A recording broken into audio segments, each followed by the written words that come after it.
Just ban me. I'm the only one who deserves to get banned. It's fine. Oh man, you've had enough bans recently, I think.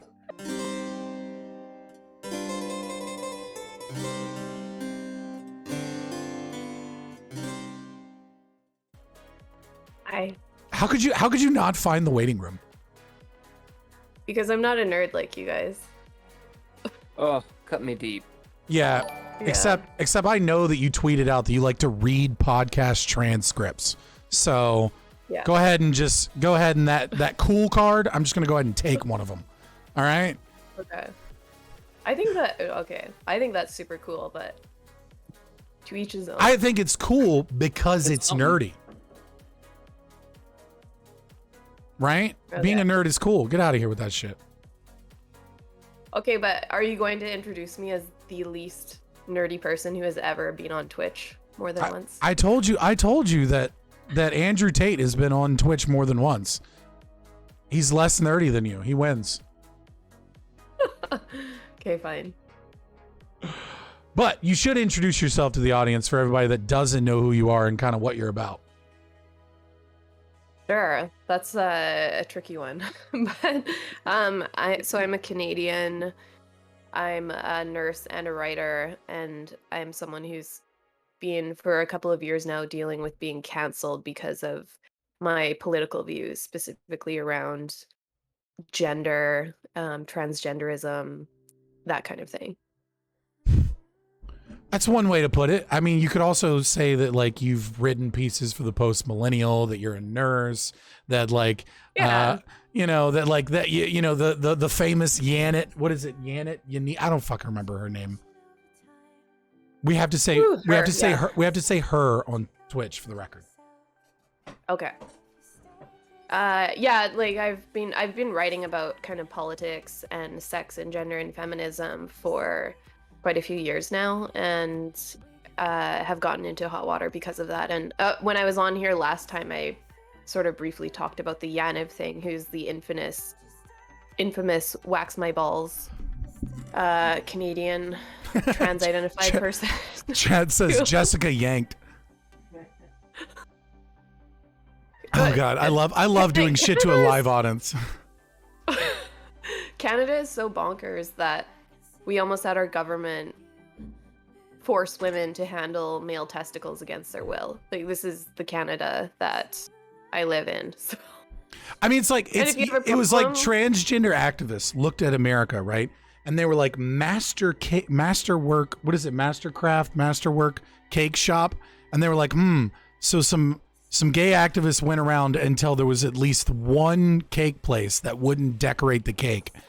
It's like, yeah. I can do this, but with my balls. You know what I mean? It was like, why did you have to go farther? They always go farther, damn it. Wax my balls in your home where small children are, and also just going in. Wait, was she doing it? Was she doing it in her home? Was she like a beautician operating out of her home with her kids there? There were multiple women. They were all immigrant women, like dark-skinned immigrant women. Almost all of them were working out of their home, and a couple of them had children. So it was a very targeted. And so the unfortunate thing is that my belief is that the reason the complaints were actually dismissed was only because the tribunal found that there was a racist motivation. And okay. I actually think it would have gone a lot further, and they would have entertained this had there not been this element of this person being a completely racist, trash human being. Okay, for my audience that's mostly American, can you explain what a tribunal is and how that operates under C16 and C11? Because like, if you've never heard this before, you're going to be like, hold on, what? Like, can you explain what that actually is? That's not just like a regular court. No, it's this quasi-judicial body that uses human rights codes, which we have. Most provinces will have their own human rights code. So BC has one, and we have what's called the BC Human Rights Tribunal. And it's basically a kangaroo court where people bring complaints about their hurt feelings.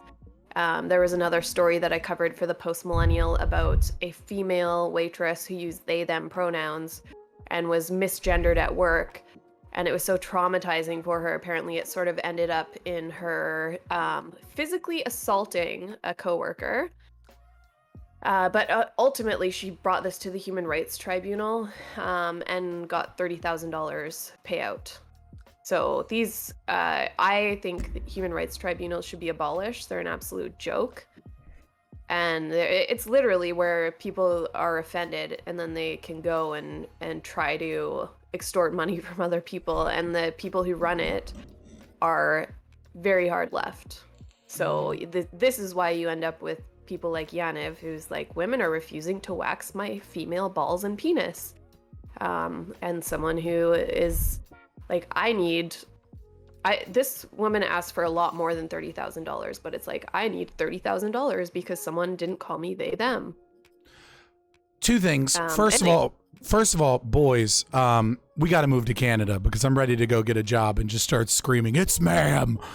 Second of all, boys, I say boys, there might be a girl here, but I cannot confirm that there is one yet. Actually, Newly Awakened is in chat. Newly Awakened is a female.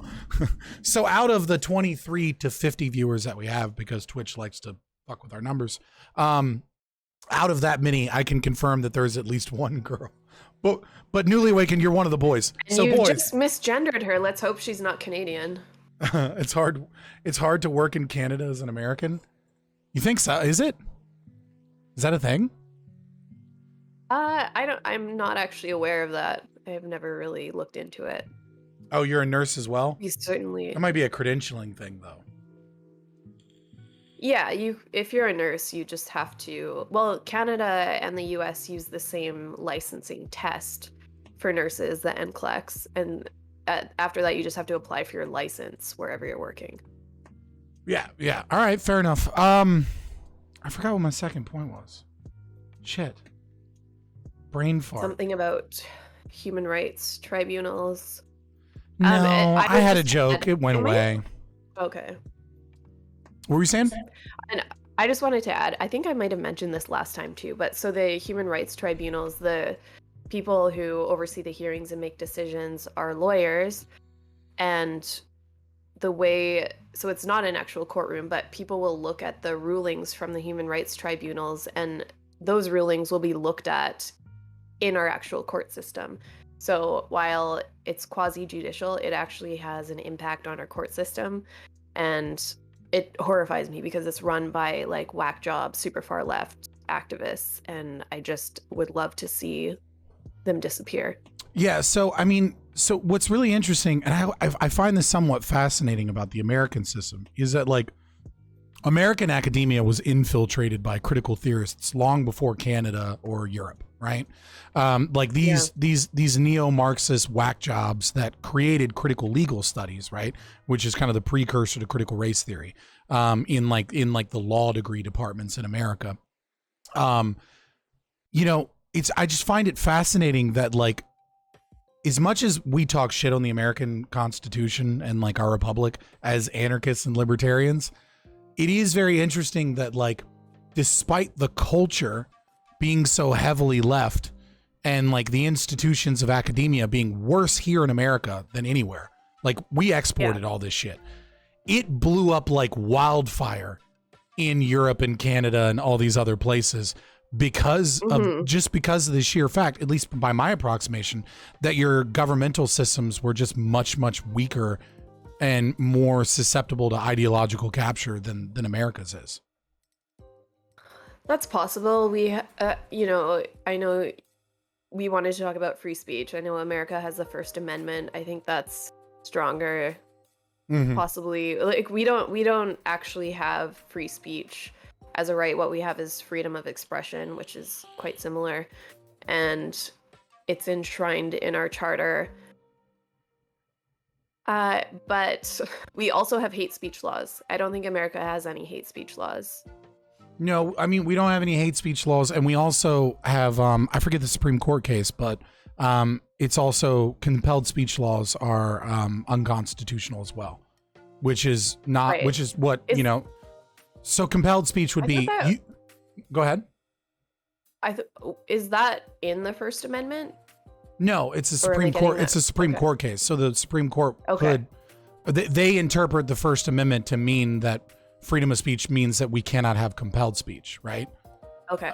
Right. Yeah, that's good. So because of Mhm. that, we can't have a Bill C-16, for example, right? Because Yes. I mean, we could, because our government violates the Constitution all the time, but you know, presumably we can't, right? And which I mean, freedom of expression. How do you have compelled speech and freedom of expression at the same time? I don't know. But if you want to get into like the first thing you really wanted to talk about, we can talk about free speech. Interestingly enough, all three of the things that you mentioned like might be things you want to talk about. I think there's going to be a lot of disagreement between us. Probably because especially transhumanism being the libertarian that you are. Oh yeah, we'll get into transhumanism later, boys. That's going to be a spicy topic because all of you conservatives and TERFs and all of you are fucking coping. The future is coming and none of you want to accept it. That's my opinion. But free speech. Oh, Go ahead. Do you want to? What do you want to? I'm just gonna. Are you chomping at the bit? Slide. You said you. Hey, look. You said that you might drink some vodka, right? And if you're gonna drink a little bit of vodka, okay, White Claw. All right, so we're at White Claw. Are you already in deep? Because like I want to make sure you're spicy for the transhumanism shit. This is my second White Claw. Number 2. I don't know what that means. I wish I'd known this was a drinking night. I don't fucking drink. You know that. I mean, I do, but rarely. What do you have there? This is a blue raspberry Bang energy drink with 0 carbs and 0 alcohol sugars, but it does have some sucralose in it, so I have no idea how many carbs it actually is. America has so many disgusting drinks like that. Like, that's horrifying. Mm. So gross. So many delicious ingredients like hold on, sodium benzoate, you know, and some potassium citrate monohydrate and some sucralose and some EAAs like leucine and isoleucine and valine and lysine and threonine and phenylalanine. Those are actually amino acids. Yeah, they are. They're all end in 9. Tryptophan, you know, so I don't know how tryptophan, this energy drink is working hard. I was about to say this energy drink is working hard to dispel the bullshit rumor that tryptophan makes you tired. It does not. Okay. So we can get into any of them. I don't care. You want to start? You want to start with the spicy one? Transhumanism. Speech. All right, we'll go about it. What you said you wanted to talk about free speech. You're passionate about free speech. Like, what does free speech mean to you? And like what context? And like bring it up. Let's go. I'm 100% a free speech absolutist. So while there are some things that I wouldn't personally say, I think that people should be allowed to engage in hate speech. I really do. And okay, you know what was funny was I was thinking today, I never expected that my life would go on this trajectory where kind of in my 30s, like free speech would be one of the major things that I would be fighting for and that I care about and I've been involved with legally more than once at this point. But I remembered this project in elementary school where you have to go and look up the newspaper headlines from the day that you were born. And you know, a lot of the kids would have like these cute stories, and mine happened to be this dude in Canada who was convicted on the day that I was born, and he made international headlines. He was like this really fucking horrible neo-Nazi Holocaust denier that would publish books and pamphlets with just like the most anti-Semitic, like horrible shit, and then he was convicted and sentenced to prison on the day that I was born. So that was like, what do you do that sent him to prison? it was the hate speech laws in Canada that landed him in prison. Yo, fuck that. How do you go to jail for being a dick? Like, that's just like no. So, well, this is where we would agree, is that I think idiots like him should be allowed to do this shit. Yeah, I think, you know, the analogy that I often use is that, like, you know, so I'm not a free speech absolutist. I don't believe in free speech. But you don't think he should have gone to jail? Well, so my position is weird because I'm an anarcho-capitalist, right? So long as we have the state, we need free speech. Without the state, I don't care about free speech. I don't think it's a fundamental human right. You have a right to your body. You have a right to say whatever you want to say, but you don't have a right to say whatever you want to say on someone else's property. They have a right to evict you or not allow you or not associate with you. So like, I think a company like Twitter, for example, should be able to ban all right wingers for wrongthink. The problem is that we have a state. Well, they do, but we have a state, right, that supports them with laws and protections, right? Section 230. Section 230 is a big one in America, right? Section 230 basically says because they're a platform, they're immune to lawsuits. Regarding them removing posts that are, and it's supposed to be like illegal, you know, like you can't sue them for getting rid of child porn or, you know, whatever it is, right? But it also says, or otherwise, what is it? Otherwise, what's the exact phrase? Do you remember, Mark? It's like otherwise, it's not unconscionable. It's otherwise, I don't know. It's something like objectionable. That's it. Otherwise objectionable things, right? Well, the problem is that they can interpret objectionable to mean whatever they want. Subjective. And on top of that, they editorialize and they don't follow their contracts, right? So Twitch, for example, is the same thing, right? Some people can get banned for something that barely violates what it is. And then someone that has the right political opinion can very clearly violate that over and over and over again and not get banned. So like under my system, you'd be able to sue these people for like a breach of contract or fraud. You'd be able to sue them for those things. And if they, you know what I mean? Like, so there's like that. So so like, I don't technically believe in free speech. It's just, I kind of believe it in the sense that it is in America, which is it's designed to limit the powers of the state. And so I'm cool with any limitation of the power of the state because I want to get rid of it. Yeah. I think we have a lot of agreement there in terms of private property, private companies. I actually agree with you. They can make their own terms of service and do whatever they would like. However, when I'm looking at Twitter and having a background in journalism, I think that Twitter is now the public square, and I don't actually think it should be privately owned. Not that I would trust it to be publicly owned either, but I don't think that they should have terms of service that I think anyone should put whatever they want on Twitter. I really do. And it's very complicated because obviously I know I've heard the public square defense, right? And this is a conservative kind of ideal, right? That there are some places like, you know, Speech Corner in London, right? There are some places, you know, the kind of the classical, even like the classical space that is the town square of like a small village where people go to address their grievances, right? But I would say that the entire idea of the public square is one that is based upon the presumption of a state, because you address your grievances in the public square because the community or the state has the ability and authority to determine what you can and can't do. Without the state, right, and without any protections, with a truly free market, if you don't like Twitter, you just go to Gab, and Gab doesn't have like, or Parler, and like Twitter doesn't have any special protections that Parler doesn't.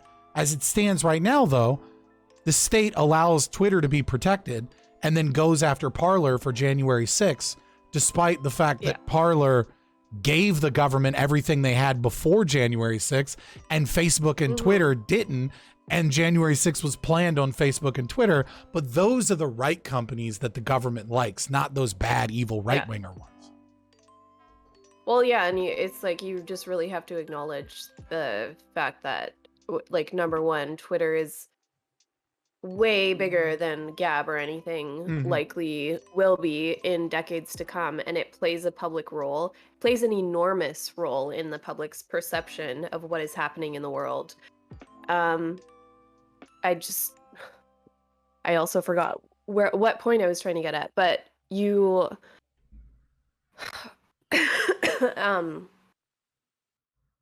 No, sorry, I just lost my train of thought. I'm gonna blame my White Claw. Um, oh my gosh. I believe in you. Anyways. I believe in you. Okay. No pressure. Another thing that There's a live audience it'll- that's judging you right now. I'm okay. It will come back to me. But the other point that I wanted to get into that you brought up after we talked about this public square stuff was you mentioned pornography. And I know a lot of people try to argue that pornography qualifies as speech, and maybe it's because I am feminist/feminist adjacent or whatever. I don't think that pornography is speech. Why? It sounded like you were saying that it is.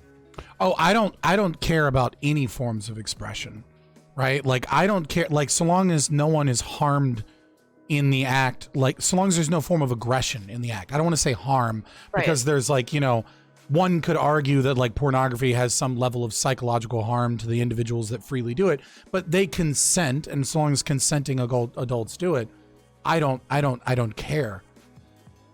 Yeah, my issue is that I think that a lot of the people that end up in the industry Oh yeah.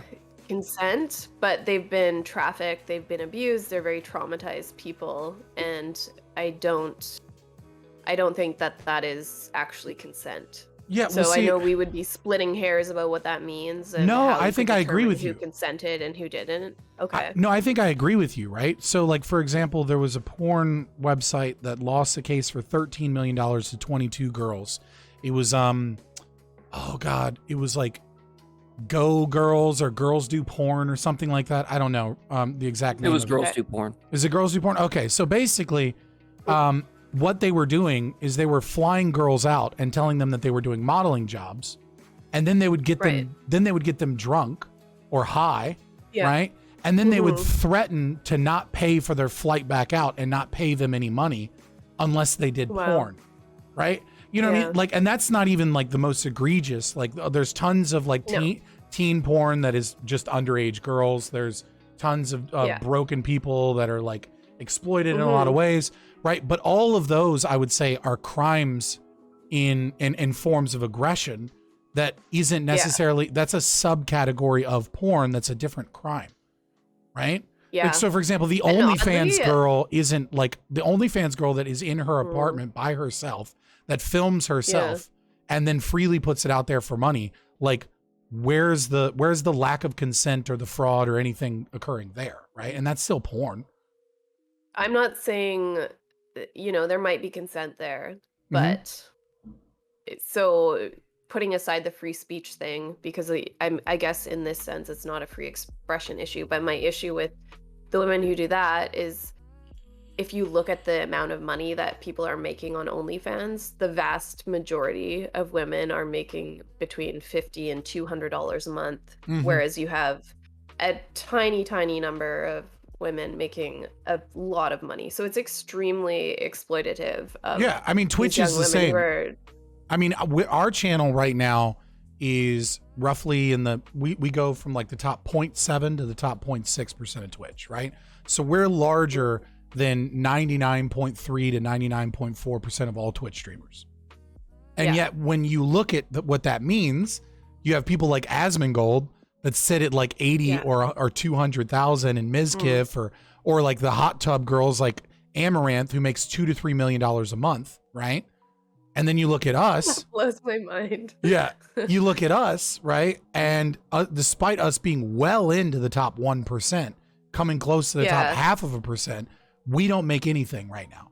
We're still trying to break into an area where like we make a reasonable amount of money. We've decided to intentionally be broke to fight the fight and to try and make this work.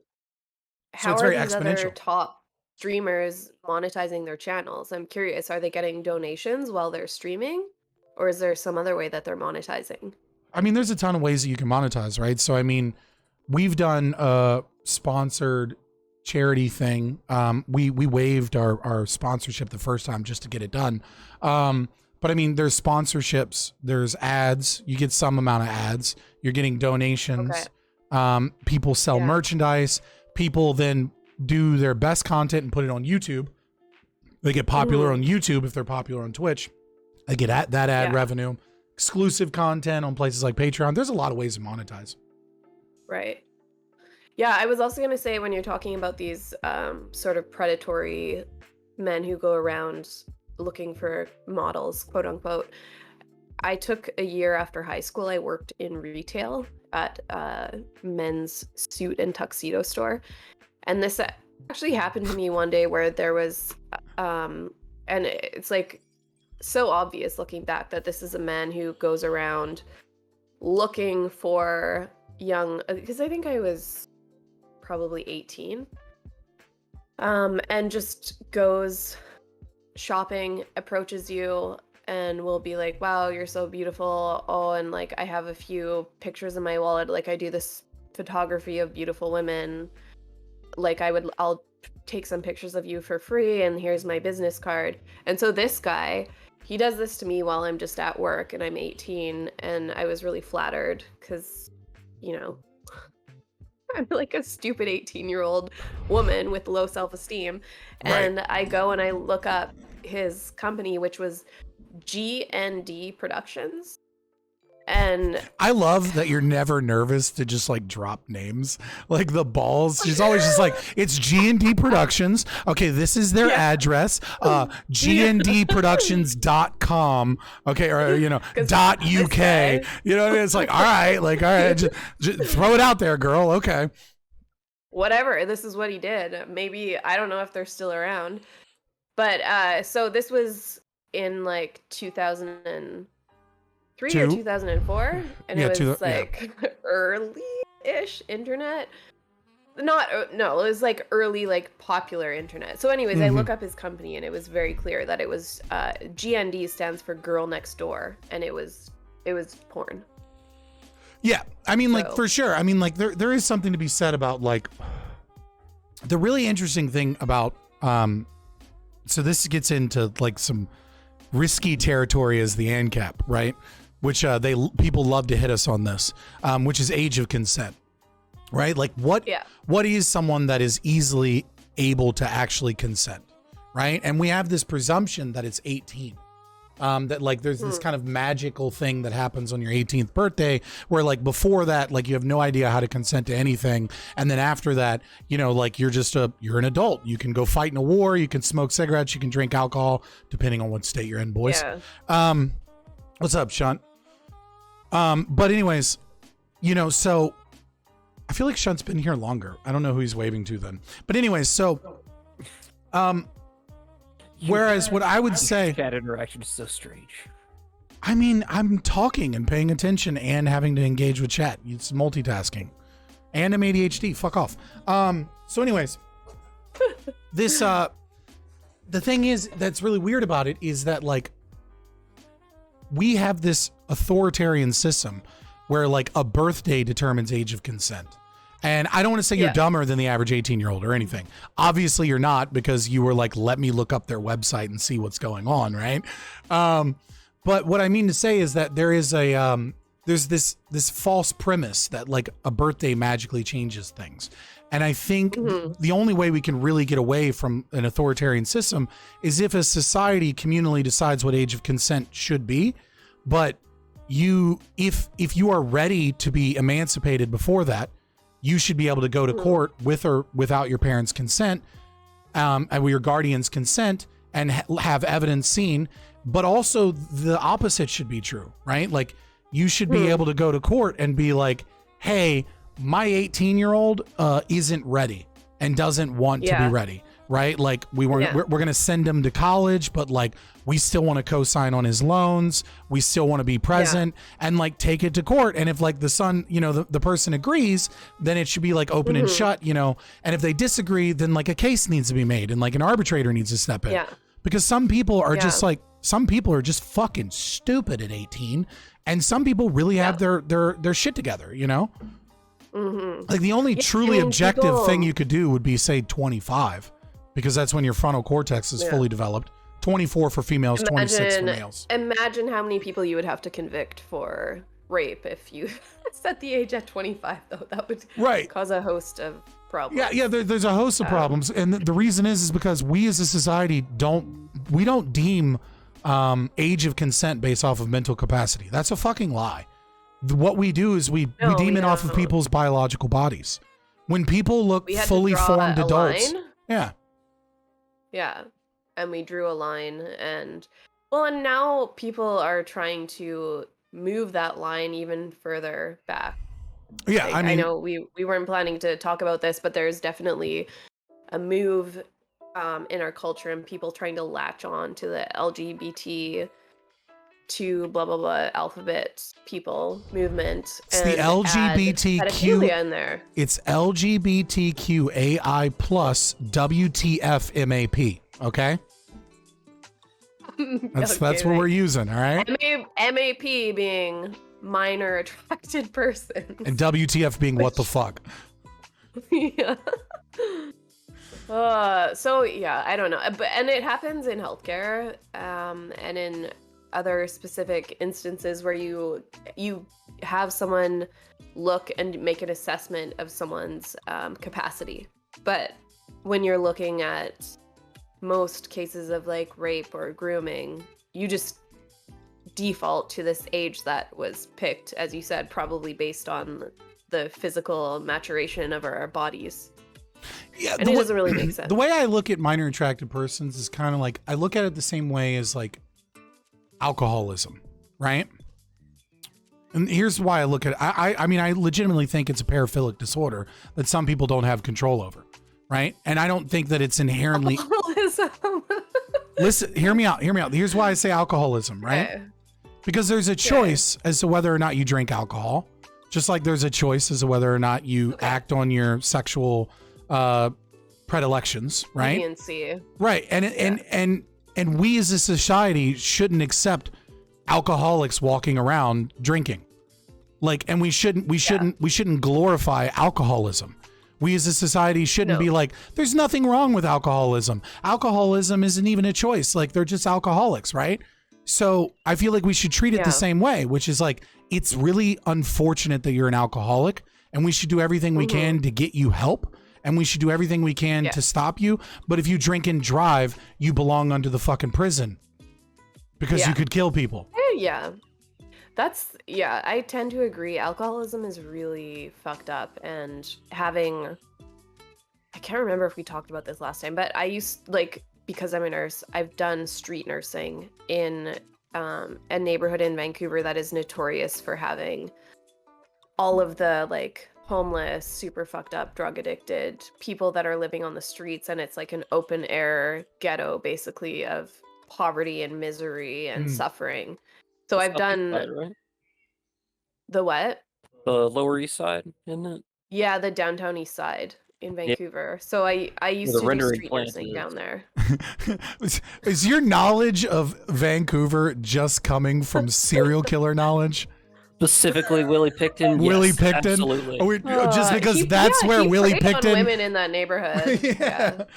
And also dropped off their bodies to rendering fat. And if you're in Canada or America and you've ever eaten Jello or jelly beans or all kinds of things, you've likely eaten murdered corpses from Willie Picton if you ate those things in the 90s.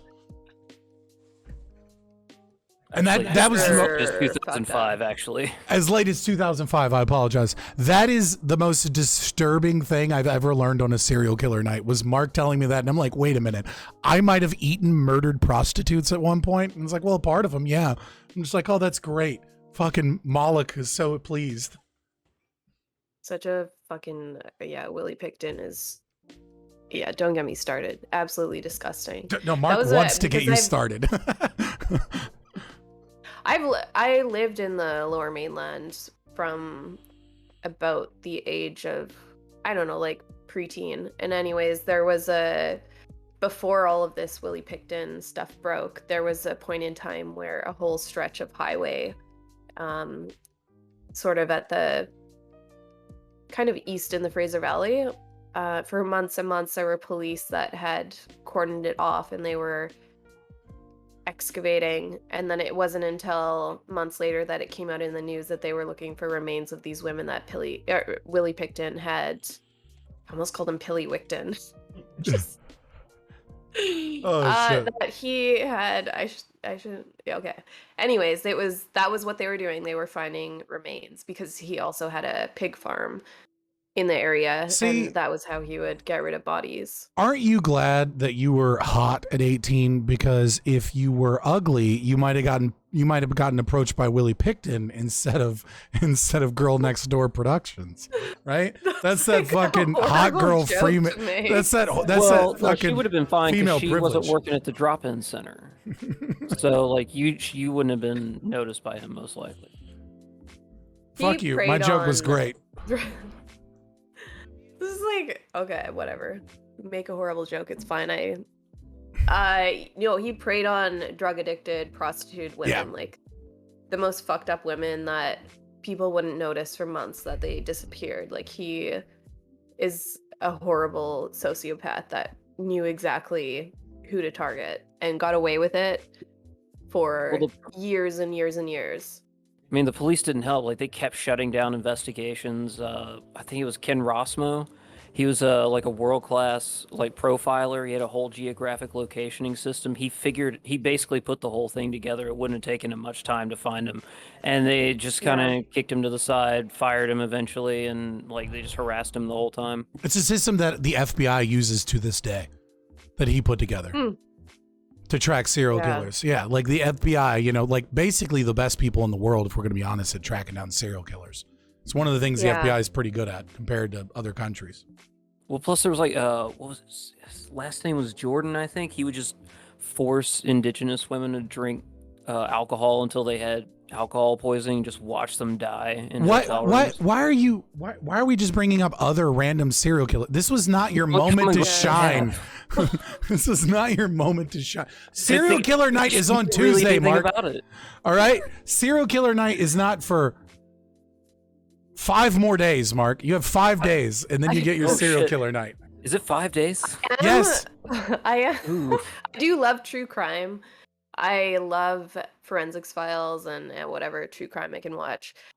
But it's such a morbid fascination for people. I remember like binge watching forensics files on Netflix and then being really sad when it was over, and then realizing, okay, I feel sad that more people weren't brutally murdered for me to be entertained by. Like, it's not something to be sad about. Yeah. I think it's more than, it's not like Schadenfreude. I mean, like, I think what it is like, I think such fascination with it is, it is like that kind of macabre, like, some people are so evil and the evil is interesting to me, but I think it's also, it makes us kind of feel good because it makes us feel morally superior, right? Like every bad thing you've ever done pales in comparison to something like that, right? Like you feel like you're one of like. What kind of bad shit have you done? Because I've never had that thought cross my mind. I've done some pretty bad shit. I've done some. Yeah. I've done some evil things. Okay. No, some things I won't talk about on stream, boys. Which is which from what I've admitted on stream, that's pretty intense. Oh, no wonder my lighting is fucked up. I forgot one of my lights. There we go. I like just forgot one of them. One of the 5. Going back to the comparison that you're making between minor attracted people and alcoholics. Oh, yes. Okay, so first of all, serial killers tie in with, I think people who are sociopaths, most of them are nonviolent.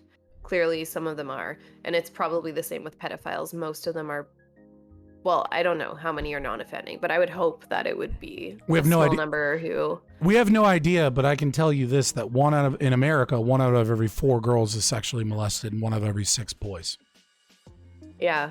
So this is something I've gotten into a lot of shit for too. Like I'm banned from all of my local sort of like mommy meetup groups and whatnot. I'm blacklisted. I'm not allowed to go to anything because of my politics. But this was one thing that got me into hot water before I was banned from these groups, was saying that I would never use a male daycare provider. I just wouldn't take the risk. And then I mean, I've had a lot of issues with that personally because like when I went to grad school for counseling, right? And the minimum requirement for ABA therapy, right, is like basically non-existent. You just need to get trained and you need to get like some certifications, and like every company like will do those for you, right? But they almost all of them prefer that you're in college for psychology and like undergrad, right?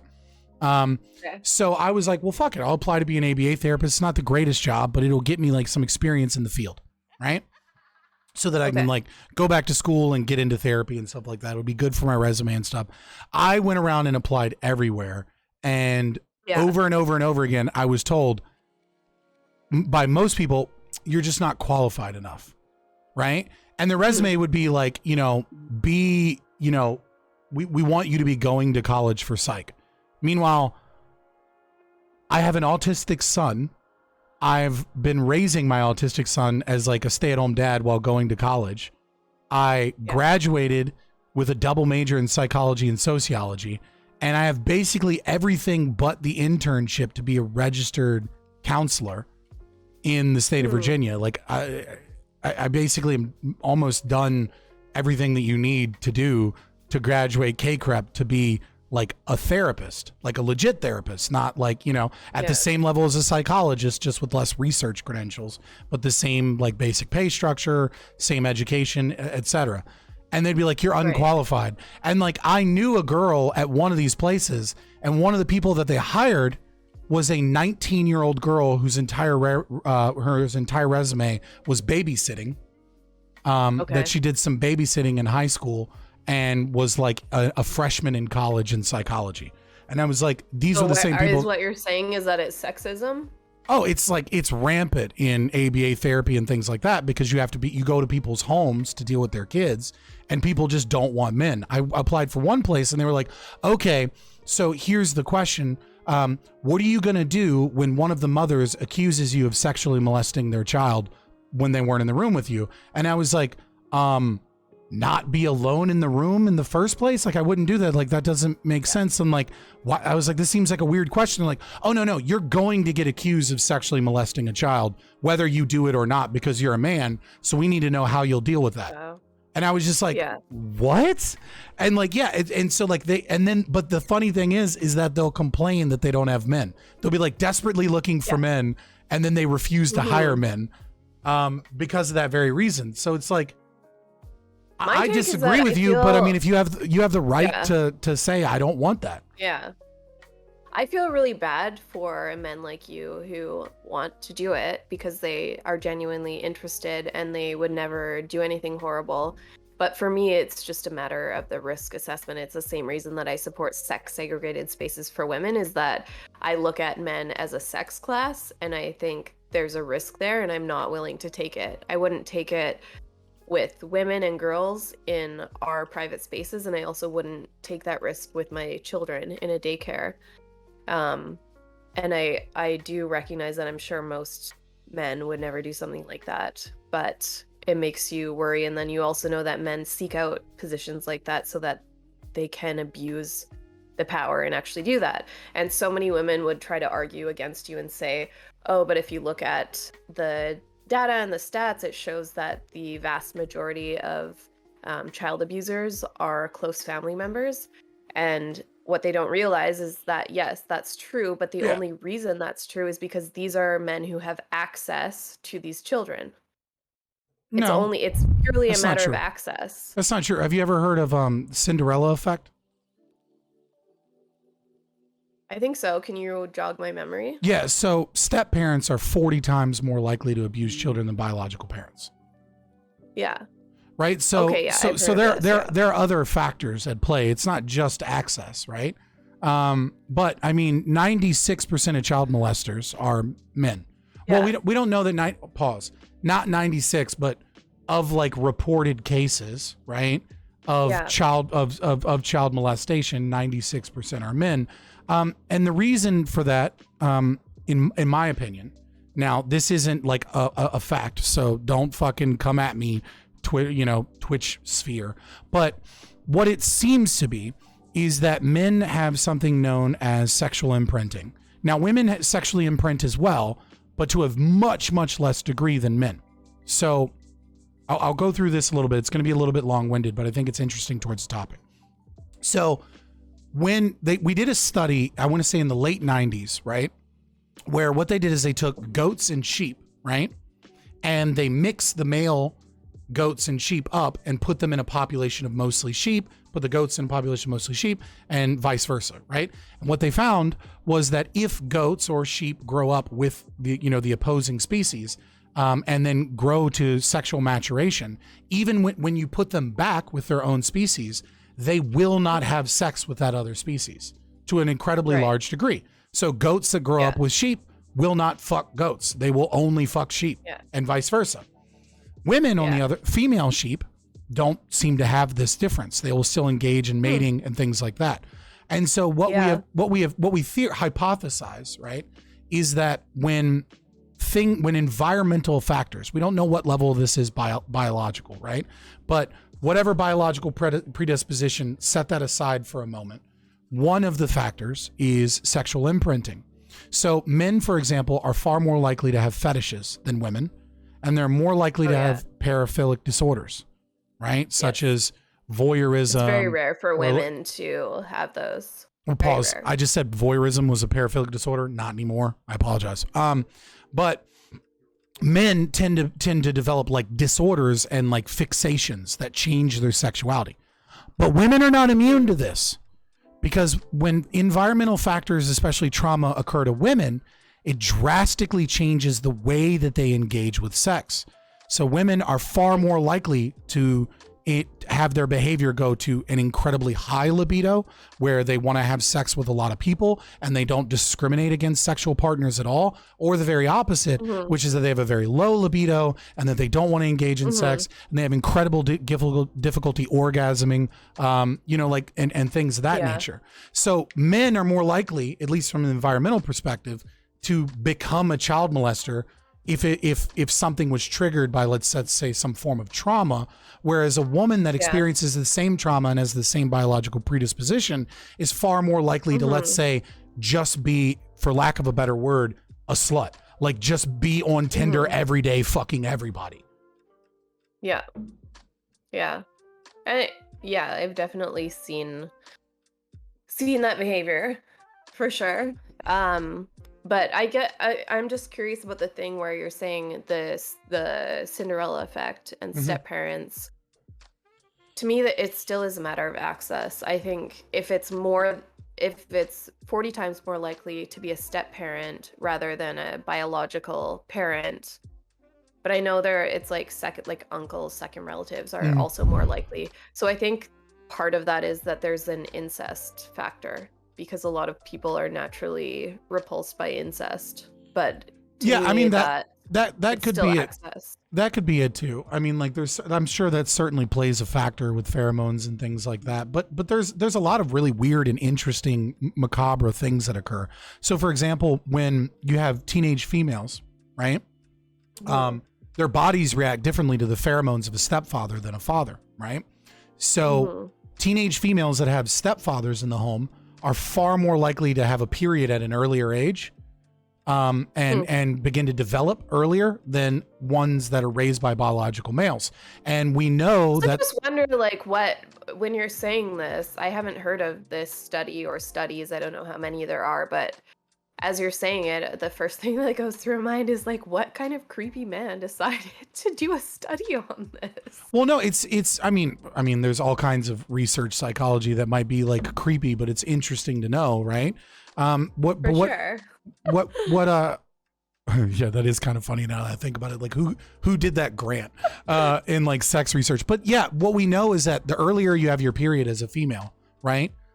It's a very big indicator of negative outcomes. Right? More likely to be sexually promiscuous, more likely to have poor grades in school, less likely to more likely to develop a host of mental disorders, etc. But for whatever reason, having that person there, it puts that teenage daughter in their body essentially sexually competes for the attention of the stepfather. Their body just. My brain is also correlation is not causation, and then I wonder, someone who comes from a broken family, maybe because we also know there are other factors that influence puberty, including if Yeah. someone's overweight Diet. and unhealthy. So I'm like, maybe there's a bunch of other things that are causing this to happen rather than the pheromones of an unrelated male in the house. Yeah, which when you're dealing with to me, that I'm just like, oh, this is kind of creepy. When you're dealing with psychology, it's a pseudoscience in a way. It's a soft, or what you would call a soft science, right? Because you can't isolate variables. Yeah. It would be a horribly inhumane study to like intentionally lock two people into the exact same environment and keep them locked in rooms their whole lives and have one with their biological father and one with their stepfather, right? Like identical twin study. You know what I mean? Like that would be insane. But yeah, I mean, like you do the best that you can. Strong correlations have suggestions, of course, and that is one of them. I mean, like, of course, like you said, diet could be different. Of course, the abuse could be different, or, the Stress attitudes could be different. Cortisol levels. The cortisol levels could be different. There's a whole host of factors, right? I mean, in a way, it's kind of an ace to not have your biological father there, right? An adverse childhood event to not have your biological father present in the home at all times. So I mean, then there's also socioeconomic status things, right? People that have step parents more likely to be poor than people who have both their biological parents. Yeah. Yeah, I think there are a lot of factors. And I'm saying this as someone, I've never read this study. It's the first I've heard of it, but that's just what comes to If you want me to write down stuff, well, I'll get you stuff to like, so that you can like cite it when I'm not busy. Periods. Eventually, I'll look at it as long as if it's What was the other one? I can read it sexual and I don't imprinting. have to listen to it. Yeah, but the I've sexual heard about sexual imprinting. Yeah, the before. sexual imprinting thing was like the goat sheep one was kind of like a landmark study. You should be able to find that really easy. Yeah, and I've heard, I mean, I don't want to get into too much detail, but I've heard men say things, just like friends or people I've dated. I've heard them make comments that it sounds like what they're describing is sexual imprinting about like, this happened when I was younger and this is what I was around and this is what I like because of that. Mm-hmm. And I it's real. I mean, it's pretty common, but most sexual imprinting is like extremely innocuous, right? I mean, like being attracted to big butts versus like literally being an ass man versus being a tits man is likely a form of sexual imprinting, right? Yeah. Like there's probably certain things or first crushes and other factors that like kind of made you stick that way. Well, I don't know. My thing is like big noses. So Dude, mine is exactly the same. No, legit, mine is exactly the same, and I have no idea why. And I had to just big noses. Listen. I didn't know that I liked big noses, right? Like there was no like I've never seen a girl and been like, "Hey, look at the schnoz on that broad," right? Like that's never been like a thought I've had, right? But I do that. I definitely do that when I. No, but like when I saw Sarah Bareilles the first time, and I was like, "Yo, she's so cute," and people were like, "Fucking no, she's not." And then I started thinking, and I was like, a lot of girls that I think are cute that other people don't think are cute have big ass noses. Yeah. And I was like, is this a fucking thing? And I had to like go through a catalog of every girl that I liked, and I was like, yo, I fucking like big noses. Like, when did this happen? That's funny. I have a tiny nose, and I swear, like almost every Persian person that I have ever met in my life has asked if I've had a nose job. Like, I mean, no, I just have a small nose. But have you? I have not. Chat needs to know. Have you had a nose job? Be honest. No, absolutely not. The plastic surgery that I've had is breast reduction. So. Hey, there you go. So did you want to hit free speech again? After we leave on the note that you've had breast reduction and everyone in chat is lamenting now. They've left. They're just like, why would you do this? Why would you do this? Someone in chat just goes, boo. 1%. Whatever. I'm glad I did it. Yeah, so free speech. I don't know. One of the I mean, the cool thing about going breast back reduction, to- boys. All right, just hear me out, boys. I know some of you are like, "How dare you?" Okay, but let me just make a case for breast reduction. Beyond, like, we don't care about women. We don't care about their lower back pain. All right, continue. All right, making a case for breast reduction. It basically comes with a free breast lift. All right, boys. All right, boys. So it's not the downgrade you think it is. All right, just think about that for a moment. All right. Free speech. Yeah, who am I to criticize you for saying whatever you want? Like, yeah, I'm not in a position to do that. So, okay, free speech. Yeah, okay, I was mentioning, like, I find it funny now that the day I was born, there was, like, this person convicted for hate speech, and then now it's turned into this big theme in my life. One of the first, like, this is an embarrassing admission, but I actually kind of in my early 20s, mid 20s, thought that people that were always going on and on about free speech were just right-wing bigots. And I was like, oh, it's a dog whistle. It's a dog whistle for bigotry. Until, like, sadly, it took something happening to me where someone was trying to take away my free speech that I was like, oh, shit. No, like, it can happen. Isn't it, you know, no offense to you personally, all right, but isn't it always funny, chat, that, like, it's not really a problem until they come after you, and then all of a sudden you wake up and you're like, oh, I guess this was a problem. Yeah. I mean, that's why I said it's embarrassing. I would like to use my youth as an excuse, but I was a socialist, so, like, you know.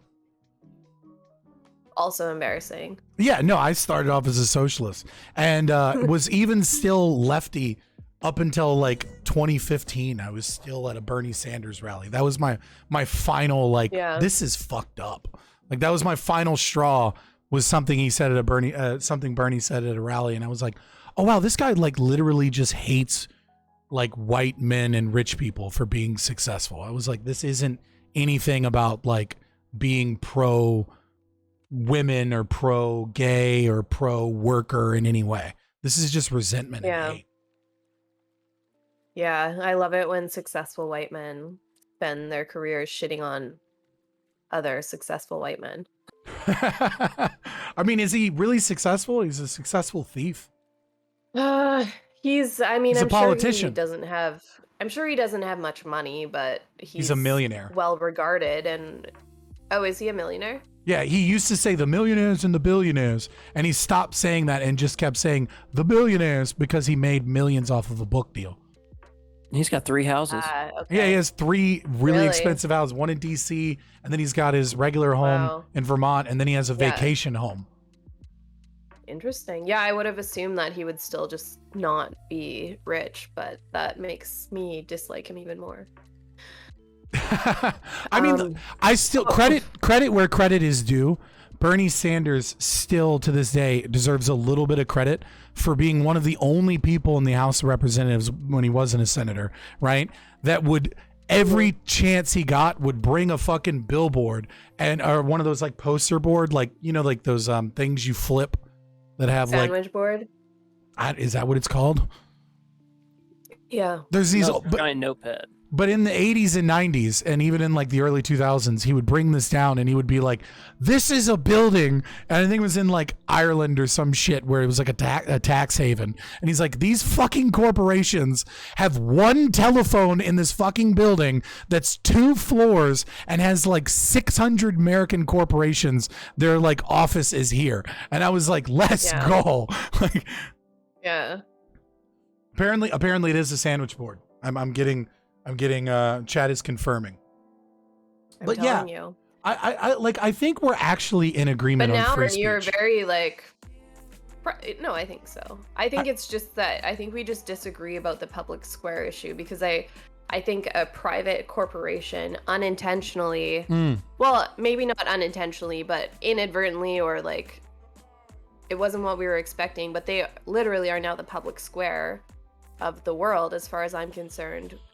And I think there's a great social responsibility that comes with that. And I don't trust a private corporation to run that. I also don't trust a government to run that. But I sort of feel as though maybe I would be more trustworthy of the government putting some regulations on them.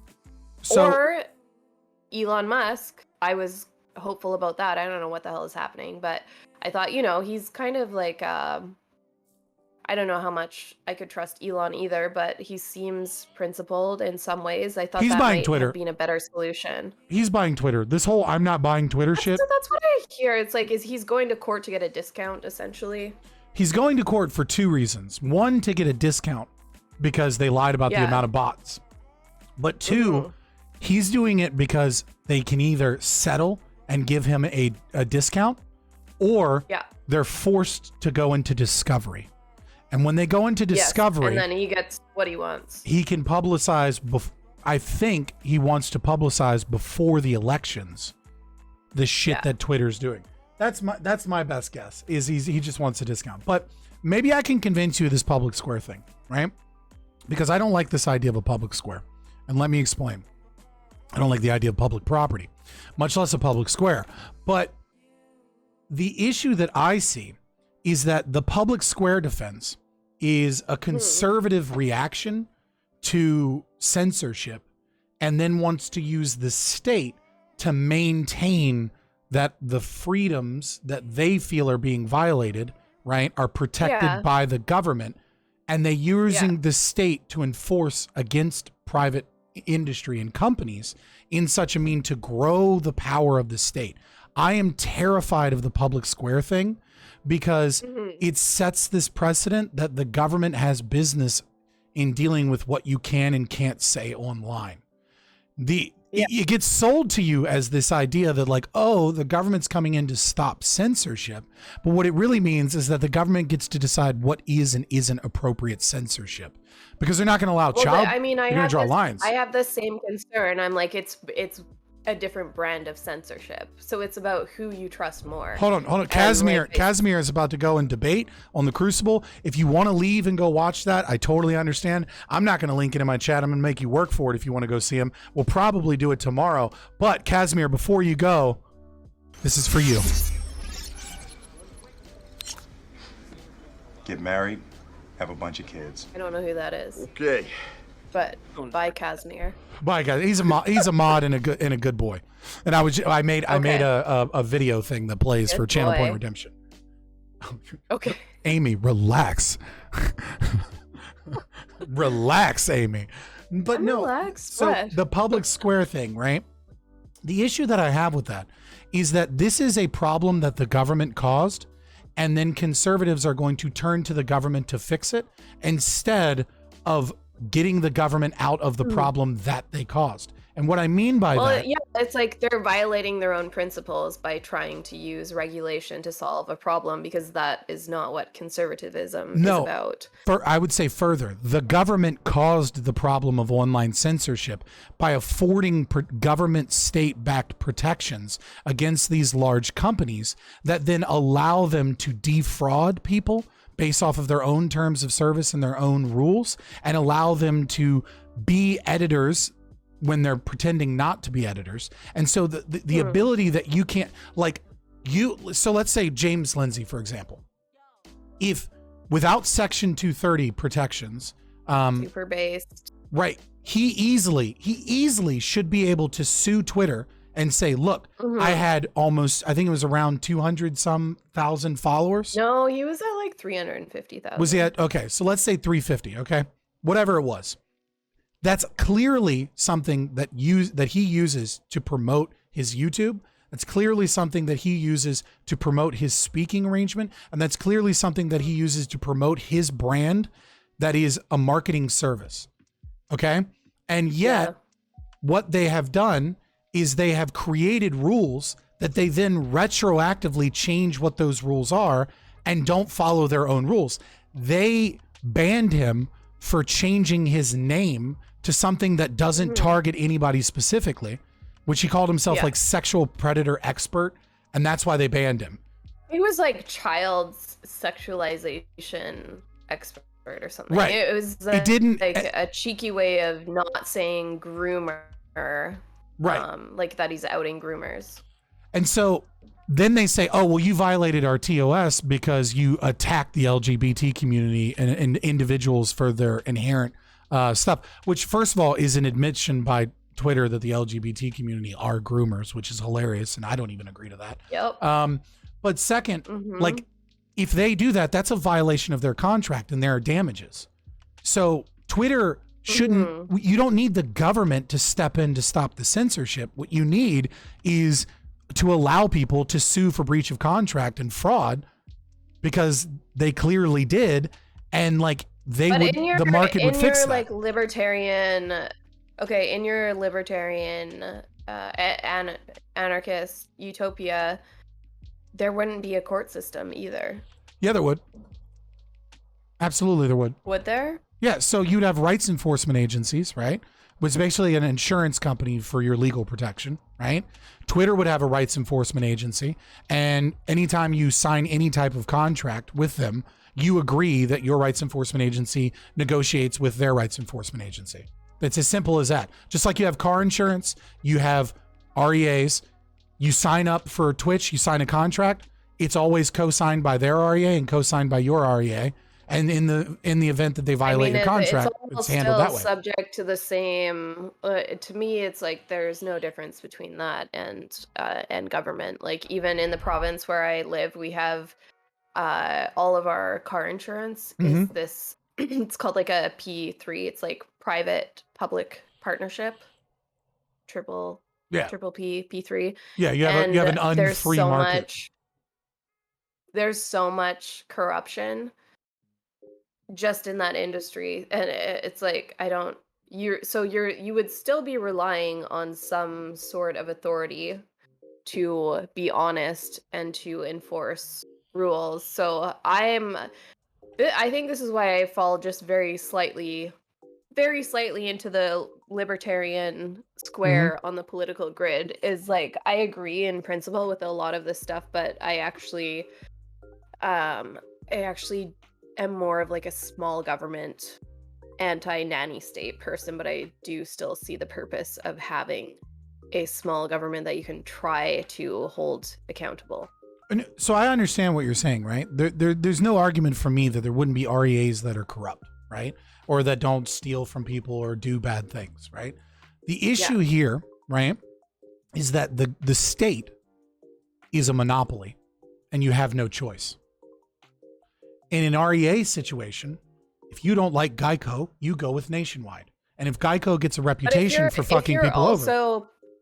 If you're also free market, monopolies form in a free market. That's what naturally happens. So how could you avoid that? So first of all, we've never had a free market, right? I think the closest thing would probably be like the Republic of Kospaya from 1440 to 1826. Probably the closest thing to a free market capitalism. So we've never had a free market, but I would argue that the state is the only institution that can create a monopoly, because only the state can grant authority to a company via contracts and things like that to have complete control. Now, if you're talking about monopsonies, right, where like a majority of the market share is handled by a company, right, that can happen in a free market. But the thing there is what you're talking about there is an efficiency monopoly.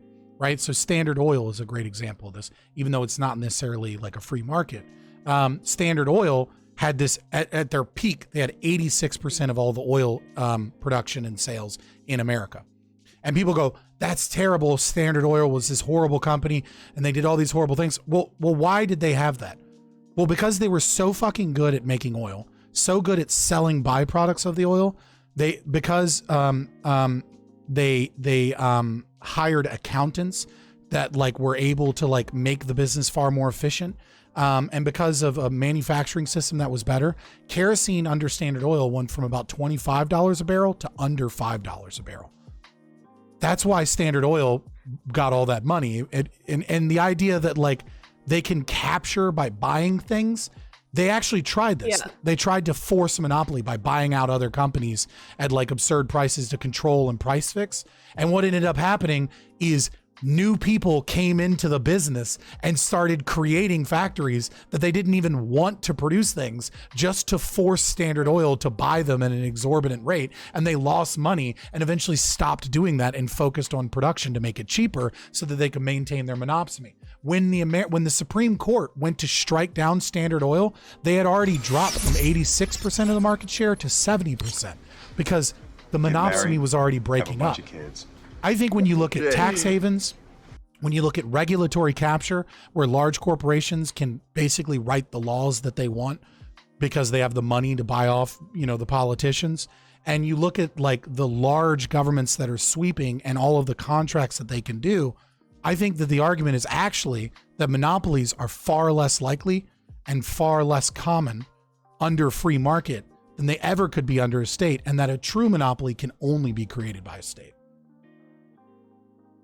I don't know, because I hear what you're saying, but I also think that it's human nature that this happens when people get power, and whether or not it's enabled by the state or just by a small number of players. I think you will always end up with people pulling strings, and to me that is just the natural outcome. Yeah, I mean, have a free market. But I mean, that's true of any market. That's true of our mixed market economy. That's true of socialism. I mean, that's true of communism, right? There are people that pull strings to cheat and defraud and things like that. So, I mean, the argument then has to be, if you want to make a consequentialist argument, which I disagree with, right? I would say from a moral perspective, you can't justify the state. Yeah. It's immoral. But setting aside the moral argument, if we want to get into whether or not which one would be better or worse in terms of consequences, right? You have to make the argument that the free market would be worse than the current system. And I don't know that I don't believe that that's true. That's fair. I don't think that I know enough about what an actual completely free market would look like to make an argument against that. So I'm open to thinking about that some more, because yeah, I mean, I'm an incrementalist, right? And so my argument isn't let's destroy the government tomorrow and see what happens. My argument is this. I believe, let's say, for example, in private policing. I think the monopoly on policing that the government does is horrible, that the police are shit, and that there's no real checks and balances against police brutality or the war on drugs and all these other things, right? And so what I would say, even in Canada, we have a national police force and also local police forces in a lot of areas, and they're constantly rocked by scandals and abuses of power. So yeah, and so what I would say is, why not make it legal just for now? Keep your national police force, keep federal police agencies and all that. But why can't we choose at a local level to have a private police force and simply, when people need to go to jail, turn them over to the sheriff's office, in the next county over to the jail system, right? Which is already what local PD does, right? Local cops are different in America than, let's say, sheriffs, because sheriffs are one of two things. They're either the only police force in small communities, or in larger communities, they're the people that transport people to jail, right? And if they happen to see crime, they'll do something about it. But for the most part, it's not their jurisdiction. So my question is just give me the choice to choose a private police company if I so choose, and see what happens, because I think it'll be better. And I think people will realize that that's a better system. We already use the market. What if you're looking at something like Blackwater and these, because that's almost what has happened in America in terms of their military, right? Where you've had private military companies forming, and as we have seen, that hasn't gone well either. So I'm still you think just stuck Blackwater on is worse than the American military? Are they not? I would say that they're both pretty fucking bad. I don't know which one you could say is worse, right? But I think the biggest thing is, Blackwater's crimes were committed in areas where they had immunity from prosecution. Yeah. Okay. Right? I would say that was the issue, is that the American military chose to use mercenaries to pay to go invade to help with as an invasion force. And when they were abusing and potentially raping and torturing people, they were immune from all prosecution when they came back. That's the issue. It's not that it's a mercenary or that it's a private company.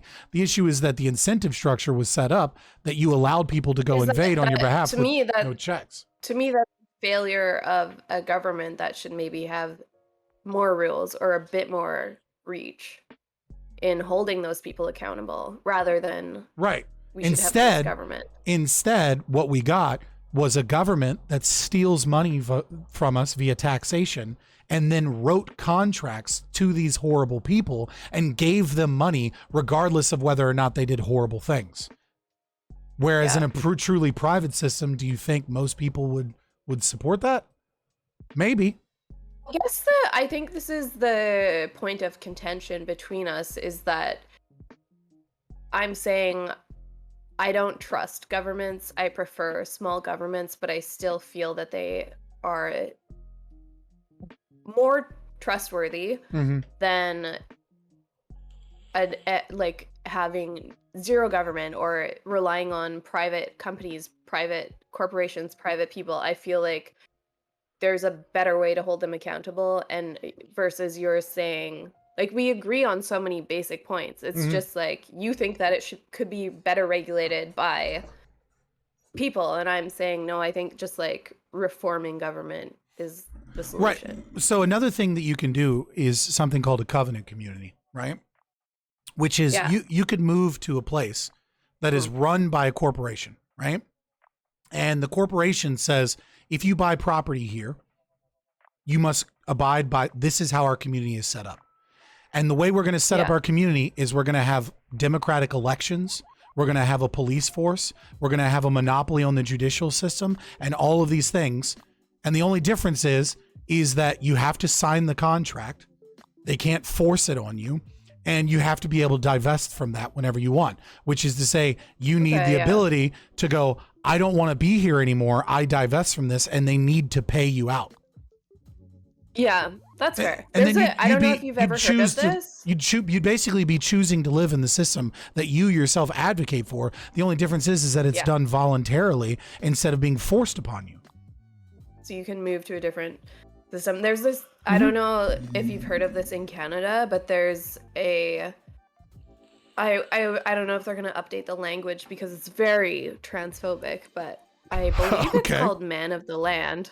I believe it's called Man of the Land. So there, you have an option in Canada to essentially be living in Canada on Crown land, which is there's no private ownership. It's just owned by the government, and you can, from what I know about this, give up your citizenship, give up any of your rights, any of your freedoms. Like you basically, you're like, nope, I'm just going into nature and I want nothing to do with the government. Yeah, these sound like sovereign citizens. Yeah, you can still do that here. So. It's called Freemen of the Land, on the land. Freemen on the Land movement, also known as Freemen of the Land. The Freemen movement are simply Freemen. Is there an American equivalent? Yeah, they're called sovereign citizens, and they're fucking crazy. Okay. They're especially the wild. FLDS ones. Yeah, especially the Mormons. Yeah. Oh, the Mormons do that. Oh yeah, and they do not. They get a lot of government assistance, and they do some wild things like keep women prisoner and shit. Yeah. So why then, if you see that people sort of make this move, but they're using it for nefarious reasons, I don't know. I'm like, maybe you're more trusting of humans in general. I don't think that our human nature is that great that I would. I don't think so. It's not that I'm more trusting of people. Okay, you distrust people, and yet you afford more trust in people in the government run by people that have the sole right to violence against you. I would say that I distrust people less because I want voluntaristic systems where I can disassociate, and that I don't have people running systems of violence against me in which they have the sole authority to do so. I mean, I trust them less and less every day, but I still feel as though there are checks and balances in place that will hopefully work. Even though, like, as we've seen in Canada with the trucker convoy, our crazy COVID lockdowns where people had their rights violated just on like a massive scale, and a lot of these cases are now working their way through the court system, and I'm hearing from a lot of lawyers or legal scholars saying that they don't actually have any faith in our justice system anymore to uphold the charter rights of Canadians, to uphold our constitution, and that they don't actually, they're still fighting and they want it to work, but they're like, I don't know at this point if the justice system even works anymore. That might be too broken. So I think you might make a libertarian anarchist out of me yet, but I still am hoping to have faith in our institutions to make things right, and that the people actually are able to call them to account. But I don't know, I am losing faith daily. I would say this, that the state is always going to grow in power and authority. That's just kind of the natural tendency of any empire or state. But apart from that, I think the biggest reason that our institutions are failing to such a degree, even more so than they were previously, is that the state has always been vulnerable to ideological capture, right? It's always been a system run by people that have absolute authority over other people. And you can say, oh, but there's checks and balances. It's like, yeah, sure, but those systems are all placed by faith, right? Like if every single Canadian in Canada tomorrow went outside and said the state no longer exists, I reject the notion of Canada, then it's immediately anarchist. If every single solitary one simply said, I refuse to support it, it's over, right? Like it's upheld by a belief in that it works, and by people voluntarily, pseudo-voluntarily, because it's coerced, right? Engaging in that government. But the problem is that I want to bring this. I would like to bring this conversation right now back to the public square idea, because go ahead. What you're saying is true. It's absolutely true. But then, as we saw in Canada, when we had this trucker convoy, which has now inspired similar protests around the world, including like the Dutch farmers, that it's been, to me, it's incredible, and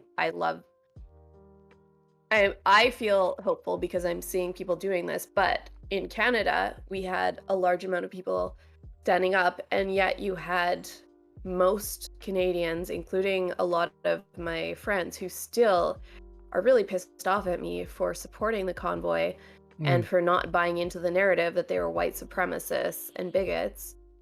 And but didn't you see that one Nazi flag? There was a Nazi flag there. I know, but okay.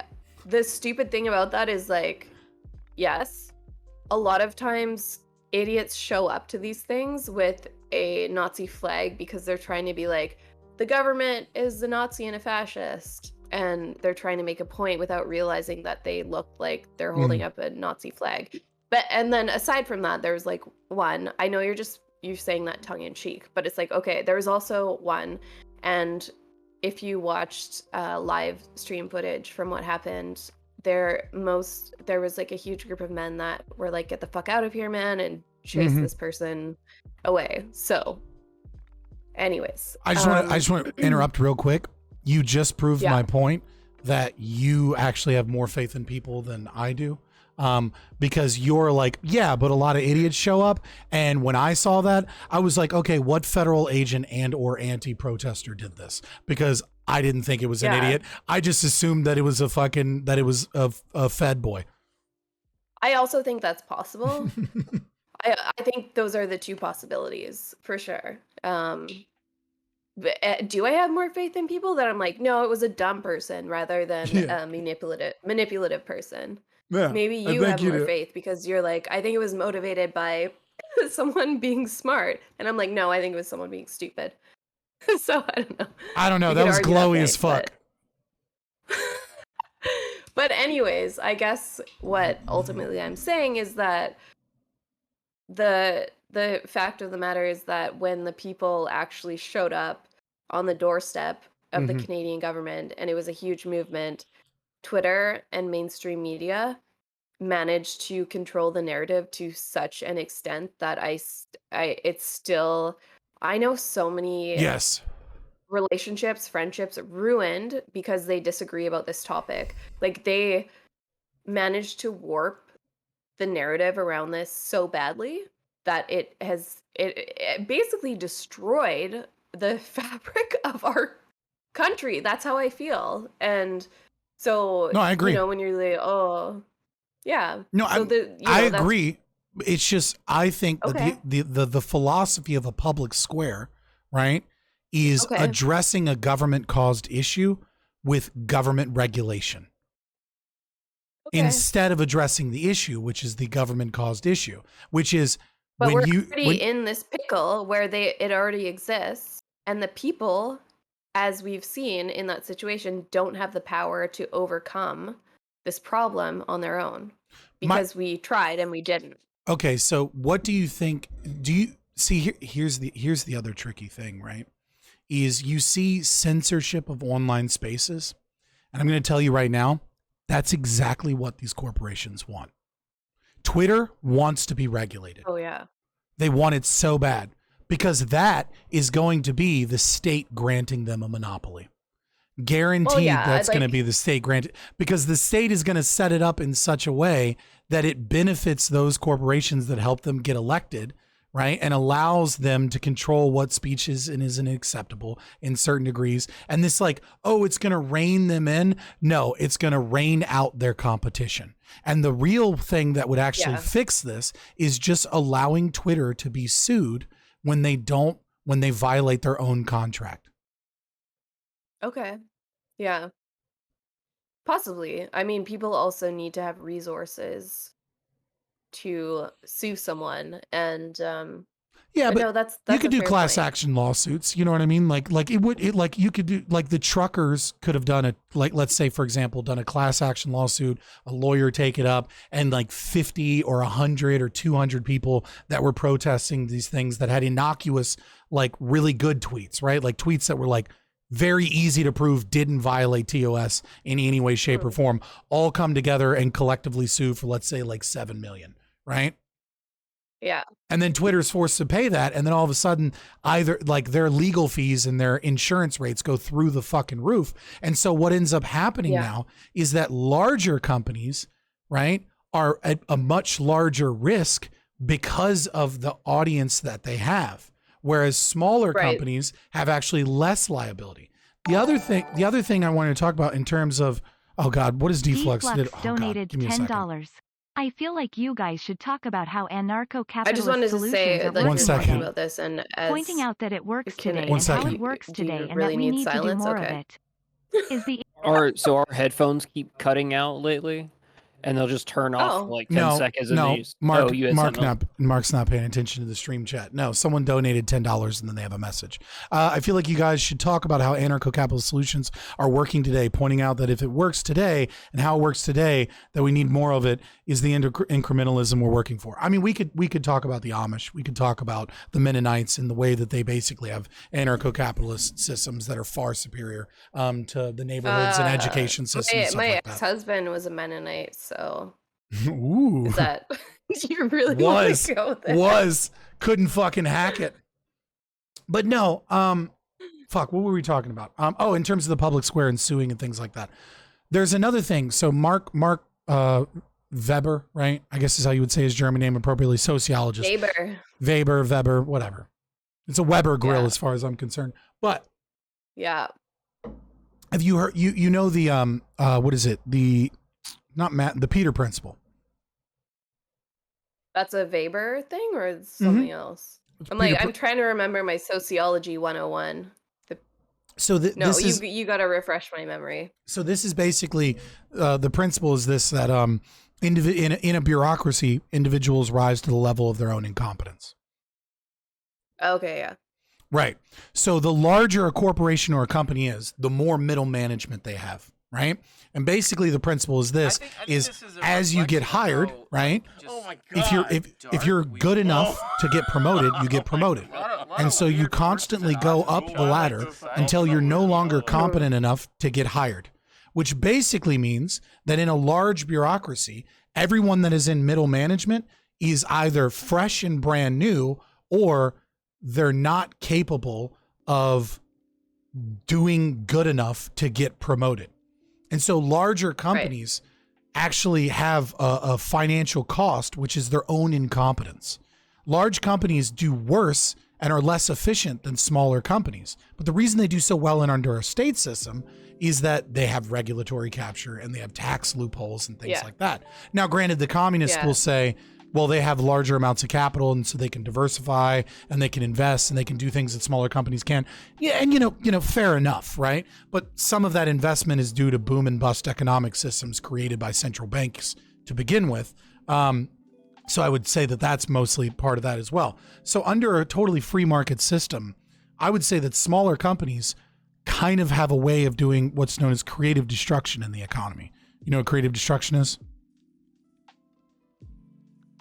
Is that when you're so I think I'm familiar with this. It's like if you have an enterprise and it's maybe like the bottom line is like you blow up your own enterprise and start from the bottom up, but with like the same people. No. So creative destruction is the idea that like somebody will eventually come along in a market economy with a better idea or a better thing than whatever is the current thing, and it destroys the current thing, right? So for example, the example I like to use is that a lot of people were talking about in the 90s how Blockbuster Video was buying every mom and pop video store, and they were a dangerous monopoly, and that like we were going to have overcharged prices on like renting VHSs and DVDs. And then Netflix came along. Right. And then Netflix comes along with this stupid idea of mailing DVDs. But some people get on the ground up and they eventually launch Netflix.com, and Blockbuster is basically destroyed overnight. So even if you have what I was saying, it is like I think sometimes there are people who are already in there and then they're like, oh, this is a shit idea. This is where the market is going, and we're gonna take this is where we're going now, and they just abandon ship. Yeah, but what I mean to say is like this idea about like large monopolies is like when you have a less regulated economy that moves faster, right, and is unimpeded by 47% of all of our wealth is stolen by the government, and then they do government programs and they go, look at this beautiful thing we did, and it's like that's cool, but you stole half of America's wealth to do it. So like I'm not really impressed. If you have that in the market and the market is moving faster and innovation's moving faster, you have more creative destruction, which again tends towards less creation of monopolies.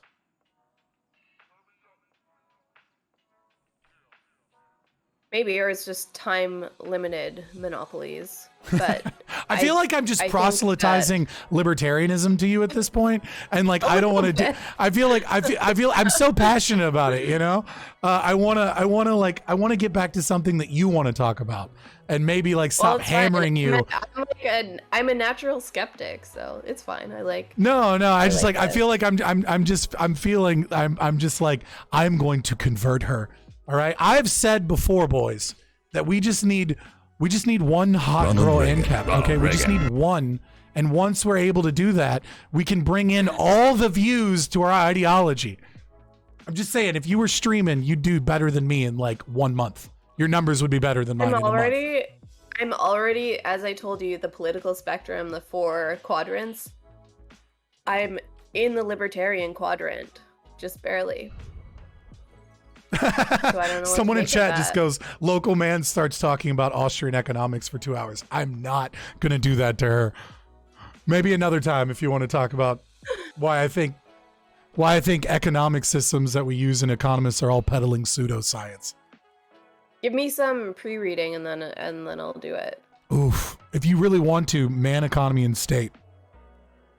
That's a rough read, Man, though. Economy, and State. Okay. That is a rough read. Like, speaking of reading podcasts, last night I was reading. You know what? I take okay. that back. I take that back. Read Road to Serfdom by Hayek. Easier read and more foundational. Oh, yeah. I think I read that years ago in university, but I can't remember a lot of it. Like, Okay, fair enough. What's But that? I will A revisit pre-reading? Are that. you insane? It's 1,400 pages. I know, like, but it's everything you need to know. I'm not gonna lie. I didn't read it. I've just been listening to it on audiobook. Economics in one lesson. that's gonna take a lot longer. I don't know. I said it because it was like the foundational piece, and then I was like, never mind. Road to Serfdom is good. Hey, okay, I'm gonna make you read some Dostoyevsky before next time I come on the channel. I've read most of Dostoyevsky's work. He's my favorite author. Shit, really? The Brothers You know what Karamazov. blows The my- Brothers Karamazov is my favorite book, hands down. Yeah, I've read that. But I found that it was a slog. And like, it's very clear that this is a man writing a 1,500-page novel on a notepad, and he's not editing this. And he's also doing it in between epileptic seizures to give him ideas for the next part of the book. No lie, he thought God spoke to him through his epilepsy, and like that's how his novels were inspired. Yeah. But I I would he's say brilliant in he's his the own first. way. He's the first existentialist in my opinion, or the most prominent, even though he's not an existentialist. Maybe. Could be. But yeah, no, I love Dostoyevsky. Really interesting. I wasn't expecting you to say that. As a matter of fact, I forgot to change the quote from yesterday, and I just realized that literally today the quote is, like, no lie, the quote is from the Inquisitor in The Brothers Karamazov. Feed men and then ask them of virtue. That's what they'll write on the banner. Wow. They'll rise against thee, and with which they will destroy thy temple. Where does this quote go? Like, where am I missing it? Is it somewhere? I couldn't even figure out how to get into the waiting room. So did I just miss this quote? It's on the stream. Thanks for outing yourself that you're not watching the stream. It's okay. Like, it would be weird. You'd hear a double echo and stuff. Okay. No, so okay, we wanted to talk about transhumanism, and then, like, as I said, I like to read podcasts. So last night I was reading. Oh shit, boys! She did research to come at me. Let's go. No, it's a little bit unrelated. It's like slightly related to transhumanism, but what is the benevolent artificial antinatalism. This is what I was reading about, and then it only had me thinking about transhumanism. Basically, the idea is that some people think, okay, if we get AI that is vastly superior in intelligence to humans, but we're unsure whether or not it's a conscious AI in terms of like the consciousness that we perceive ourselves to have. It's like the Chinese, what is it? The Chinese room or whatever. An individual is in a room and, he doesn't know Chinese, but then someone gives him like a transcript that allows him to transcode each individual letter in the alphabet into Chinese, and then something else that allows him to write Chinese. He still doesn't know Chinese, but he can write an entire letter in Chinese. Yeah. So that's a complete mindfuck to think about.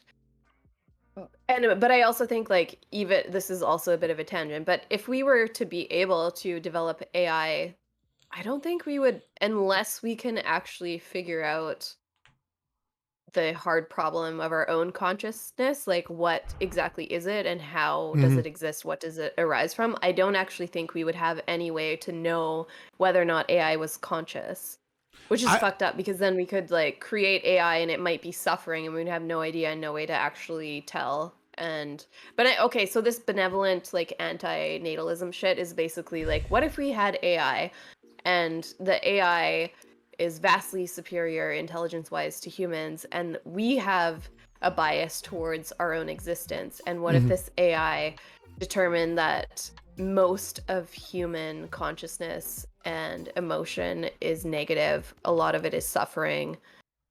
So the best thing for humans would be non-existence. Mm-hmm. And then so you have like this benevolent AI that you would think wouldn't want to harm us, but they would be like, I'm sorry, humans, it's best that you don't exist at all. Yeah, I mean, like there's an even more one, which is tell her about virtue ethics, bro. No, there's an even more nefarious one, which I think it's called the paperclip AI. Is that what it's called, Mark? Do you remember the exact title?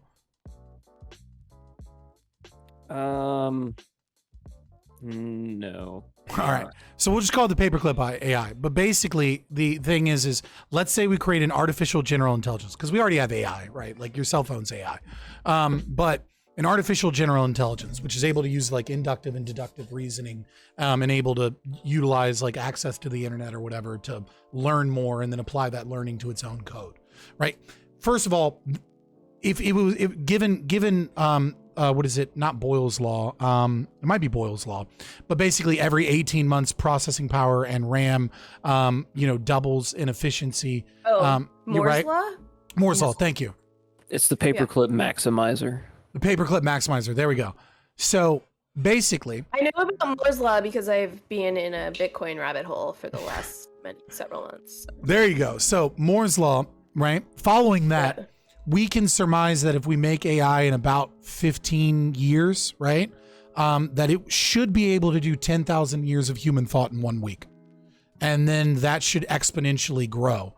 So like 10,000, then 16,000, then 30,000. And within a few months, it will be eons ahead of us intellectually, within like a couple of months, if it's able to connect itself to like the internet and stuff. So, Well, this is also why it's as a quick interjection, the idea of the Turing test, where you can't distinguish between like human intelligence and AI.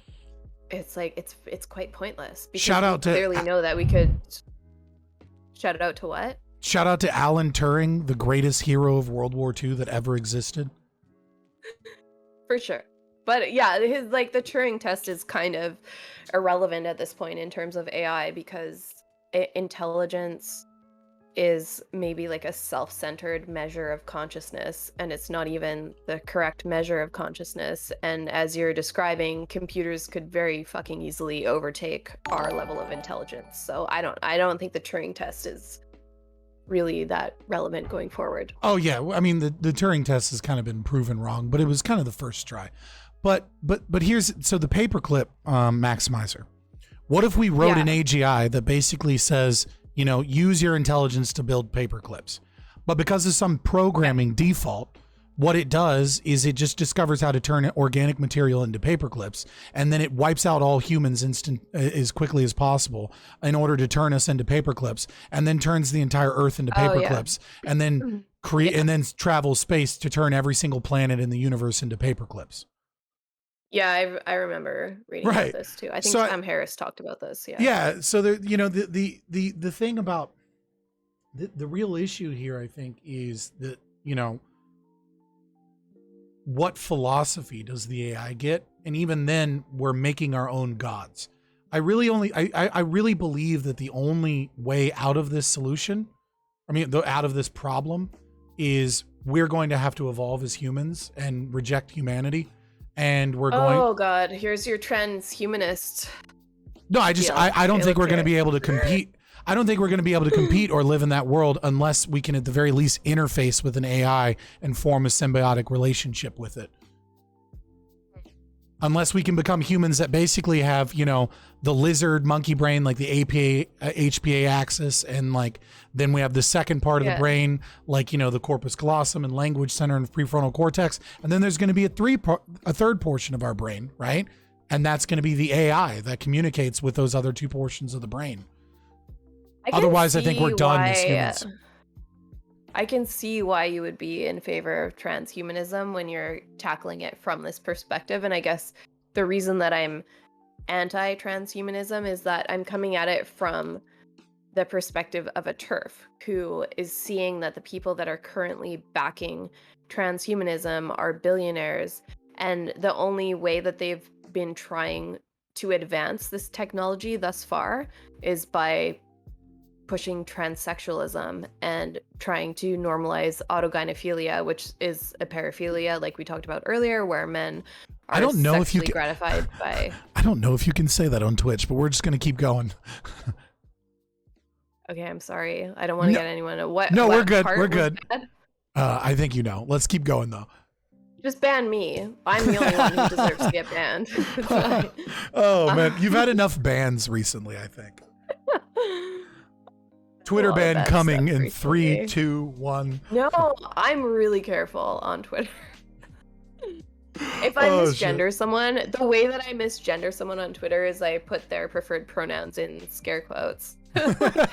She. This is what she thinks. No, my which opinion. I don't think is bannable. My opinion But on. no, okay. Okay, go ahead. Transhumanism is being pushed by creepy men, and all they're doing thus far, because the technology isn't there yet. So it's basically, I think what they're doing is they're exploiting other rich people because we have this bias towards our own existence. Everyone is afraid of death. They're afraid of not having consciousness and not existing anymore. And I think when you're a billionaire and you're secular, like, I think, you know, most people, I would assume that most billionaires are not religious, and so they're afraid of death. And I think you then end up with this billionaire class, and they're funding all of this like trans and gender reassignment shit, because to them it's like a foot in the door towards transhumanism. But I think that the other people who are pushing it are just fetishists, and Well, I would it's a say sexual motivation. I would say that that's the third most funded thing, but it's the one everyone talks about. The number one funding is CRISPR, and the number two is work on extending lifetime by trying to figure out how to change the body like the in order to become older. telomeres and all that shit. The telomeres, yeah, and like the like weird cryogenic shit that they're doing in Israel and things like that. So I would say that most of you the think funding, more money is going to those?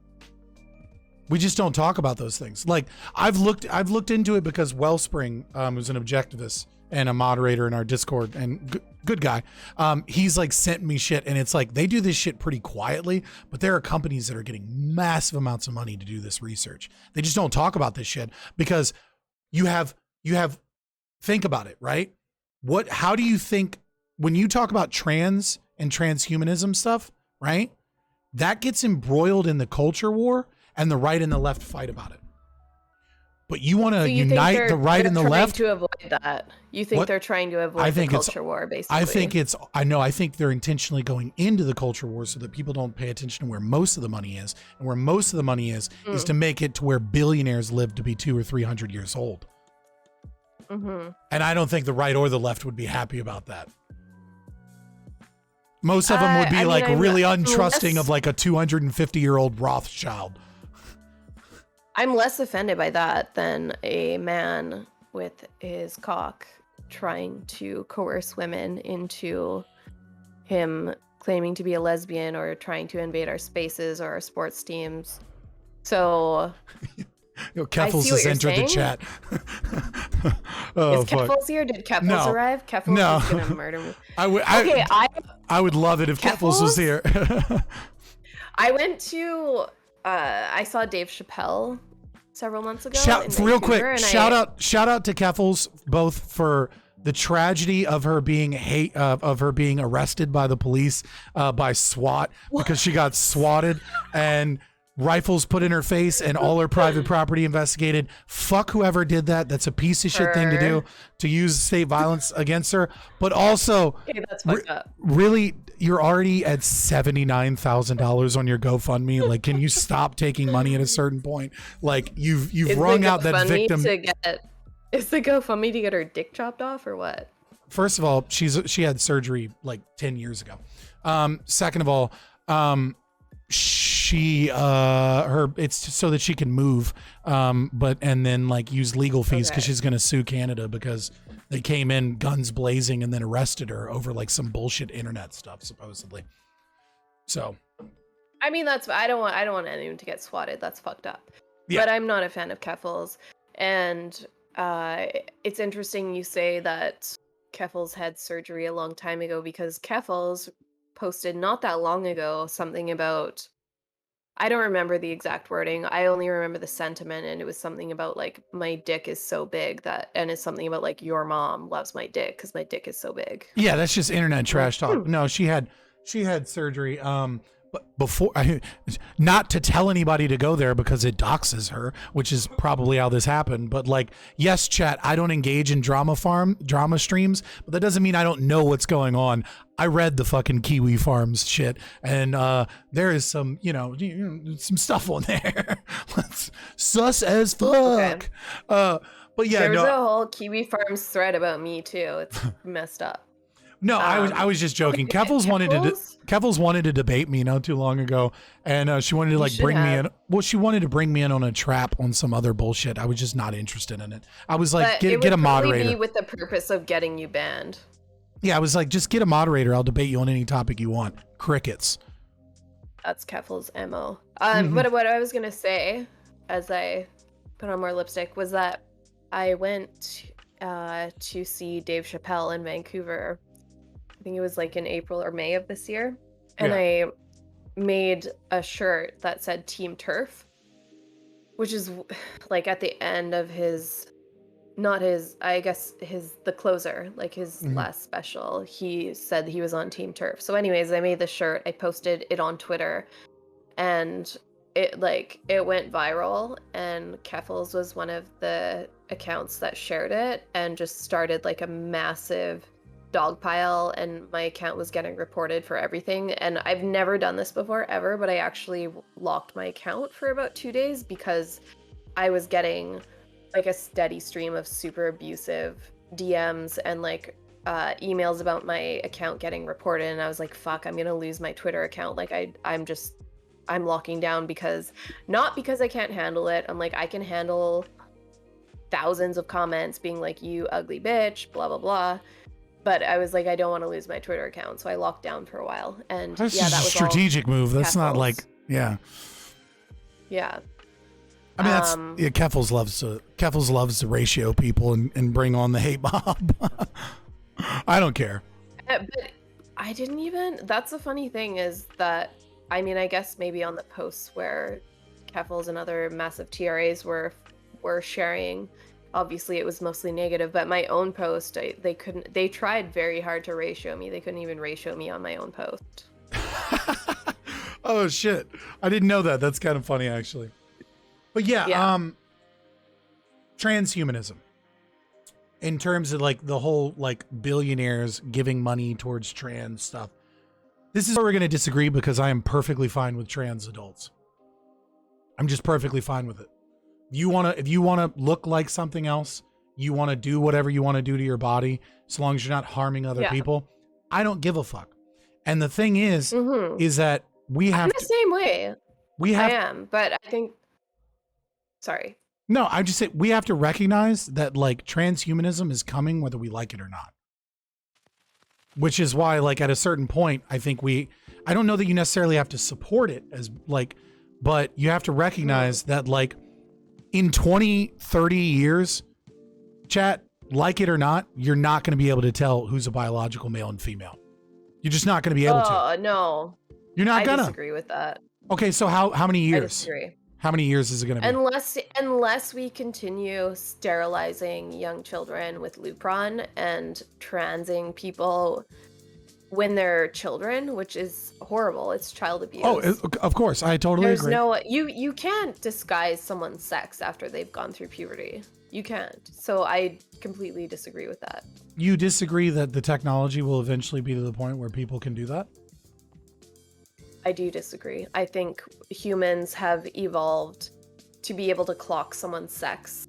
We're extremely, like, that is one of the survival mechanisms that we have, that is evolved in our brain.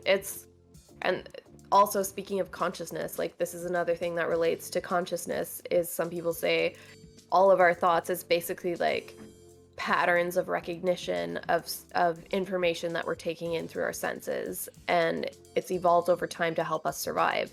And one of those patterns of recognition is recognizing someone's biological sex. It's extremely important for a woman to be able to clock whether someone is male or female for their own safety. So you're aware that CRISPR supposedly has that there is a child, right? That is now had their DNA altered to be able to be resistant to HIV.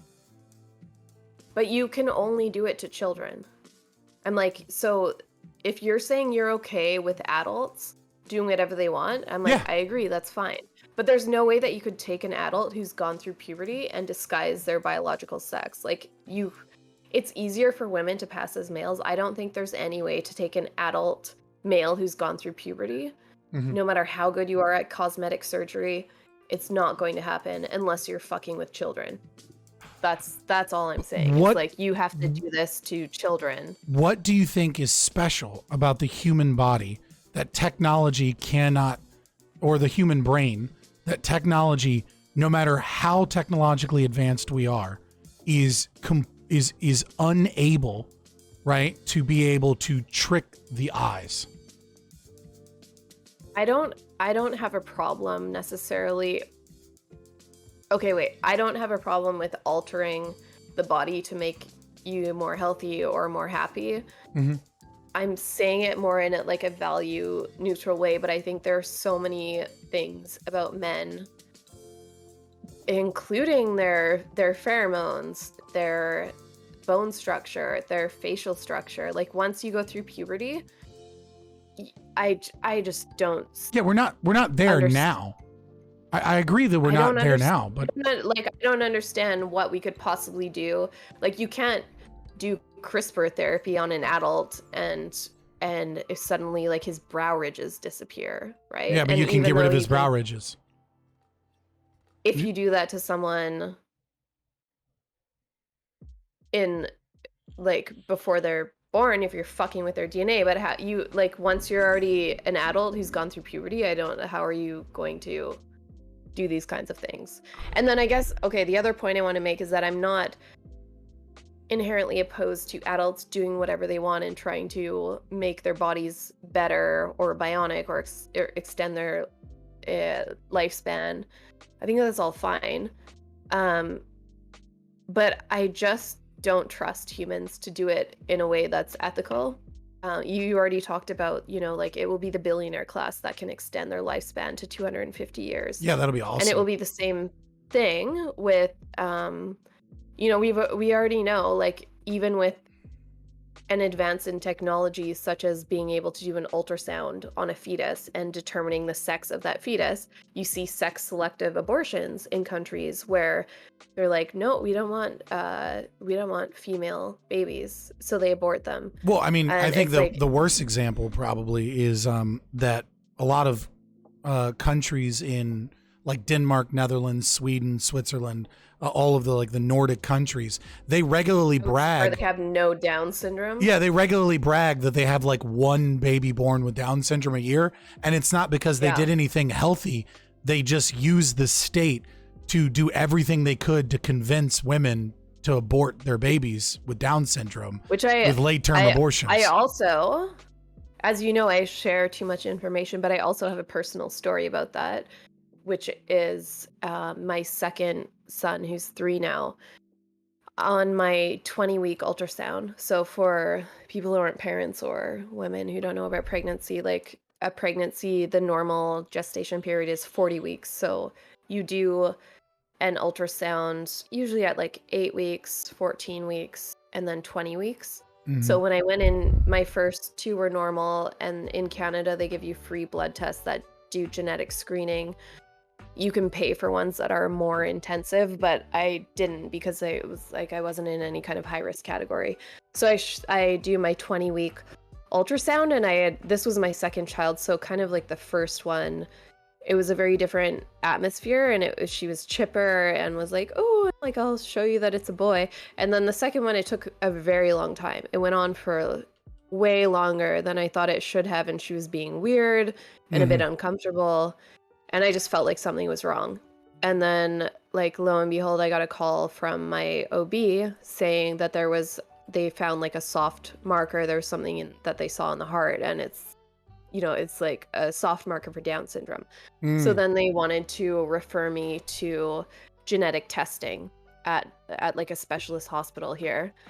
And then in my mind, I was like, so this is a few days after I had the ultrasound. I'm already at 20 weeks. And I was just like, no, I'm not interested in doing that. Like, it might take a week or two to get in. I've already like have printed pictures of my baby's like face from the ultrasound.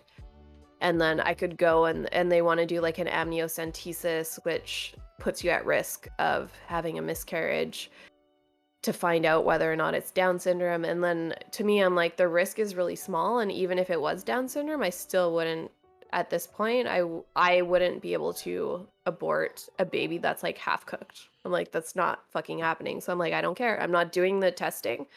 I don't give a shit. And I kind of got chewed out by an OB for refusing to do that. And it was like, why would you not go and get this testing? Like, I don't understand what you're doing. And I'm like, because I don't want them to like, stick a giant fucking needle into my tummy and then into the baby. Yeah. To like know for sure. Yeah.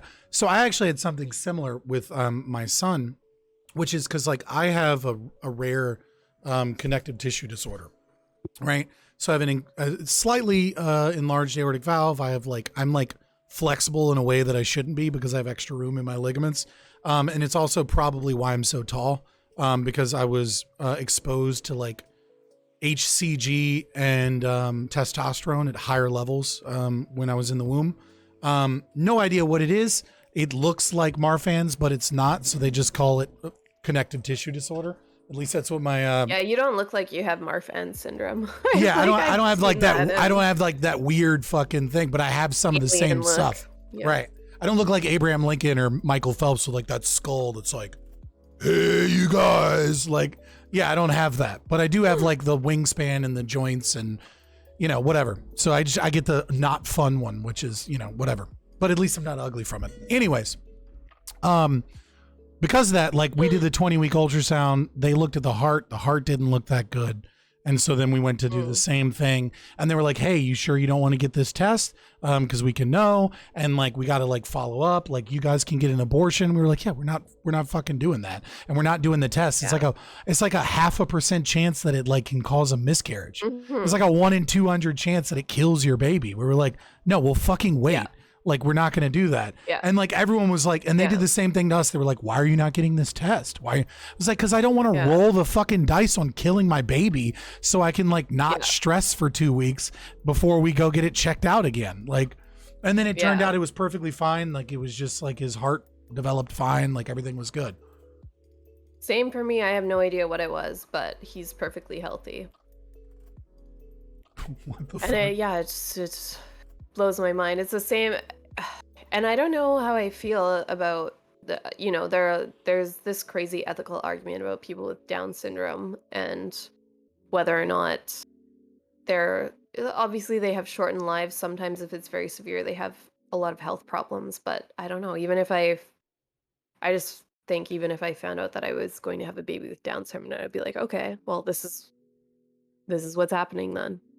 Yeah. I mean, I think it really comes down to an argument of like potentiality. And I think a lot of people, unfortunately, have, for whatever reason, I don't know if it's like leftism or like the philosophy is degraded in some way, but for whatever reason, humans in general have like, they have less faith in the potentiality of a human life. There's just less respect for human life in general in like its capacity to do good, right? And like there's this weird idea, like this deep consequentialist like idea that like, oh well, your child's going to be less effective because they have Down syndrome and they're going to be a burden, and that like you don't want that on society. It's a very antinatalist idea.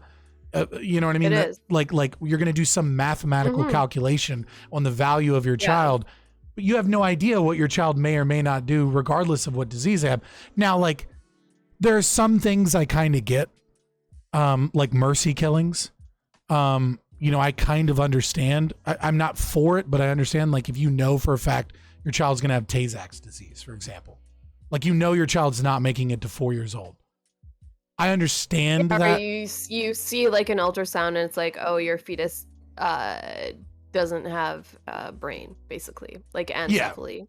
Yeah, well, I mean, with that's not even a mercy killing. That's just like, that's just a health issue at that point, because like if you keep letting it grow, like you're just making more danger for the mother for no reason. Yeah. But I mean, like Tay-Sachs, you know? And in terms of this like anti-natalist thing, which is also interesting because a lot of people will also point out that people with Down syndrome are some of the happiest people you will ever meet. And even like this AI anti-natalist shit that I'm talking about, where it's like the reason that the AI would be anti-natalist is because people, for the most part, spend more of their lives in a negative state of mind than a positive one. And I would argue that it's the opposite for people with Down syndrome. So it's like, according to this AI, that would actually be a better way to experience your existence. I mean, it's possible. I think the AI thing is scary, but if we make it consequentialist. Yeah. Like if we make an AI that doesn't we need to be able to turn off the power. Like, nope. You're done. Yeah, I mean, like that only, you connect a fucking AI to the, like that. See, that's the thing, is like we're making our own gods. We really are. Like if you make an AI that is connected to the internet and is that fucking smart, and like you put a kill switch in it, you think, you know what I mean? How do you work around the kill switch? Right. How do you ensure that it doesn't have a self-preservation mechanism? Well, you know what I mean? Because I mean, well, and then when we were talking about like, how would we know if it's conscious? I think if it was conscious, a sign that it is conscious would be that it would find a workaround for a kill switch, because it would have the same existence bias that we do. It would not want to be shut off. I mean, if we can prove that it has inductive and deductive reasoning, I think it's a safe assumption that it's conscious. And I would say, really, that's what your threshold is for determining consciousness? Oh, yeah, if it has deductive and inductive reasoning. That's also just very tied to intelligence, and I don't. Okay, I was reading it when I was reading the podcast last night too. The director of the movie with the AI robots, like the Ex Machina or iRobot, or yeah, who's the director? He was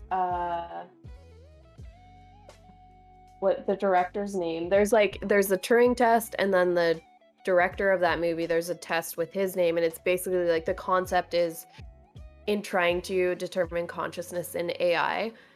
Turing test is about intelligence. This other one, I can't remember his name, whatever test, is about determining like the emotional intelligence of a robot, and that is perhaps a better way to determine whether or not AI has consciousness. Basically, like, the idea is that because we're humans and because we look at every other creature in the world and we feel superior and we feel as though we are more conscious than other animals because of our intelligence, so we have a bias towards thinking that intelligence is a measure of consciousness, but we could be completely wrong about that. So that's why I'm saying, like, I can see why we do think like inductive and deductive reasoning might be a measure of consciousness, but I'm also open to the idea that we're way off base about thinking that intelligence has anything to do with consciousness whatsoever. Yeah, my chat added an additional stipulation that I kind of agree with, but I feel like AI can already do this. We just can't tell if it's real, which is argumentation. Like if it is able to make propositions, right? Truthful or untruthful propositions that are its own, then it's conscious, right? The problem is it just randomly generating things based off of an advanced algorithm based off of what you said, and it's not actually coming up with those things itself. And that's kind of why I would say like inductive reasoning is kind of the threshold here. So like just for chat to read off the Wikipedia definition, right? Inductive reasoning is a method of reasoning in which a body of observations is considered to derive a general principle. It consists of making broad generalizations based on specific observations. Inductive reasoning is distinct from deductive reasoning.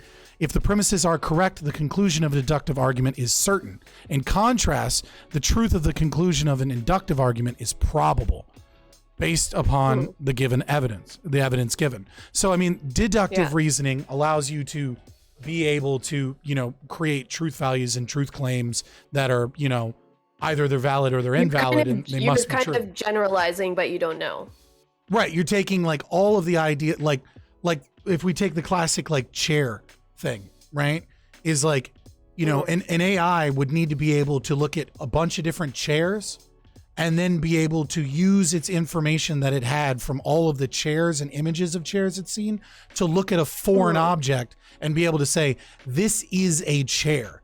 And I determine that it's a chair because it's got legs, because it appears to have the function of sitting in. It has a back. It's very clearly made for humans to sit in. Therefore, this is a chair. It has armrests. This is a feature of a chair, etc. So it's taking, it can make an argument about what something is or whether or not something is true based off of general ideas from other things that is probabilistically true. I think if it can make an argument inductively and deductively, you're dealing with consciousness. But the problem is how do we determine that it's actually making that argument itself, as opposed to just word association? I can't get there. I feel like it's still too mysterious. That doesn't make sense to me as proof of consciousness, but I know people have very different thresholds for what they might consider. It might not be proof of consciousness, but to me, it meets if it's able to make argumentation, then I think it has the rights of personhood. I think it has the same rights as humans do. I mean, that's creepy. What if you created a conscious being? 5 years from now, if you brick your cell phone 5 years from now, you might be calling yourself a murderer. I mean, if your cell phone is a technology that has consciousness and can make rational arguments, then logically, it might in 5 years. And then what if you accidentally drop it in the ocean and now you're up for a murder charge? Well, that wouldn't be murder because it was an accident. That would just be manslaughter. If you were criminally negligent in the way that you dropped it, if you were criminally negligent, you brought your cell phone, you were dangling it like Michael Jackson's child out a window, like over the water, and then you bricked it. You know what I mean? That's fucking manslaughter. Let me get this straight. So what'd you say? You're agreeing with me that What'd you say, Mark? Obviously, the more accurate example is Eric Clapton's son. Okay, no, I feel like that's I don't know what he did. I don't know what he did to his son. He was criminally negligent and allowed his child to die. That's all you need to know. Oh, fuck. Okay, that's too. All of this serial killer, you love morbid shit. Mark 100% does. Yeah. I live in a world of darkness. Yes. No, I think if a computer reaches a stage of consciousness, then we have to consider that it has a right to its person's body. I just want to clear up, as a basic level of understanding, is you're saying that 5 years from now, if your cell phone could do inductive reasoning and you accidentally dropped it in the ocean, you would be okay with being charged with manslaughter. Well, if I was criminally negligent in doing so. If it was a legit accident, that's an accident, right? There's nothing wrong with that. What if you're oh, I'm drunk, I'm taking pictures with my conscious cell phone, and oops, I dropped it. That was negligent. So you're okay with manslaughter charge because of that? I mean, if you're playing with a baby and you're drunk and you're dangling it around and then you drop your baby, then would you not be charged with manslaughter? Okay, I guess I just have, it's just a funny scenario, but this could be an episode of Black Mirror. People are terrified of cracking their cell phone screens because they could go to jail for criminal negligence. You wouldn't make a cell phone that is an AGI, right? Yeah, you'd make a dumb AI for a cell phone. Right. How do you how are you going to draw the line about what I guess you're just saying, oh, okay, it's too stupid to do inductive reasoning, so it's fine if you brick it. Well, I mean, so first of all, if a cell phone is an artificial consciousness, its consciousness is likely backed up on the cloud and is likely tied to the cloud at all times. Like, you probably don't actually have the consciousness itself in your phone. All you've done is damage the phone. However, I would like to interject here with the philosophical argument that then you're looking at whether or not it's even possible to copy a consciousness. Even like there's this idea of like a substrate problem. Can you take something and physically copy it, and will it be conscious in the same way, or is there some kind of essence that we don't understand, Right. and it wouldn't be there? So My it's favorite- like, okay, it's backed up on the cloud, but maybe it's not. Maybe it only exists in your little phone and you just murdered it. My favorite one is the teleportation paradox, which is, let's say Yeah, it's a very similar idea. let's say I make a teleportation device, right? And it dematerializes and rematerializes me somewhere else, right? Yeah. Everyone that comes out of the rematerialized, everyone that comes out on the other end of the teleporter says, hey guys, it was great. So happy. This teleporter is amazing. Everyone should use it. Except you will never know if stepping into the teleporter just causes you to commit suicide and you die a horrible, painful, agonizing death. And then a copy of you is built on the other end of the teleport and you just die. Yeah. Because you're not around to speak.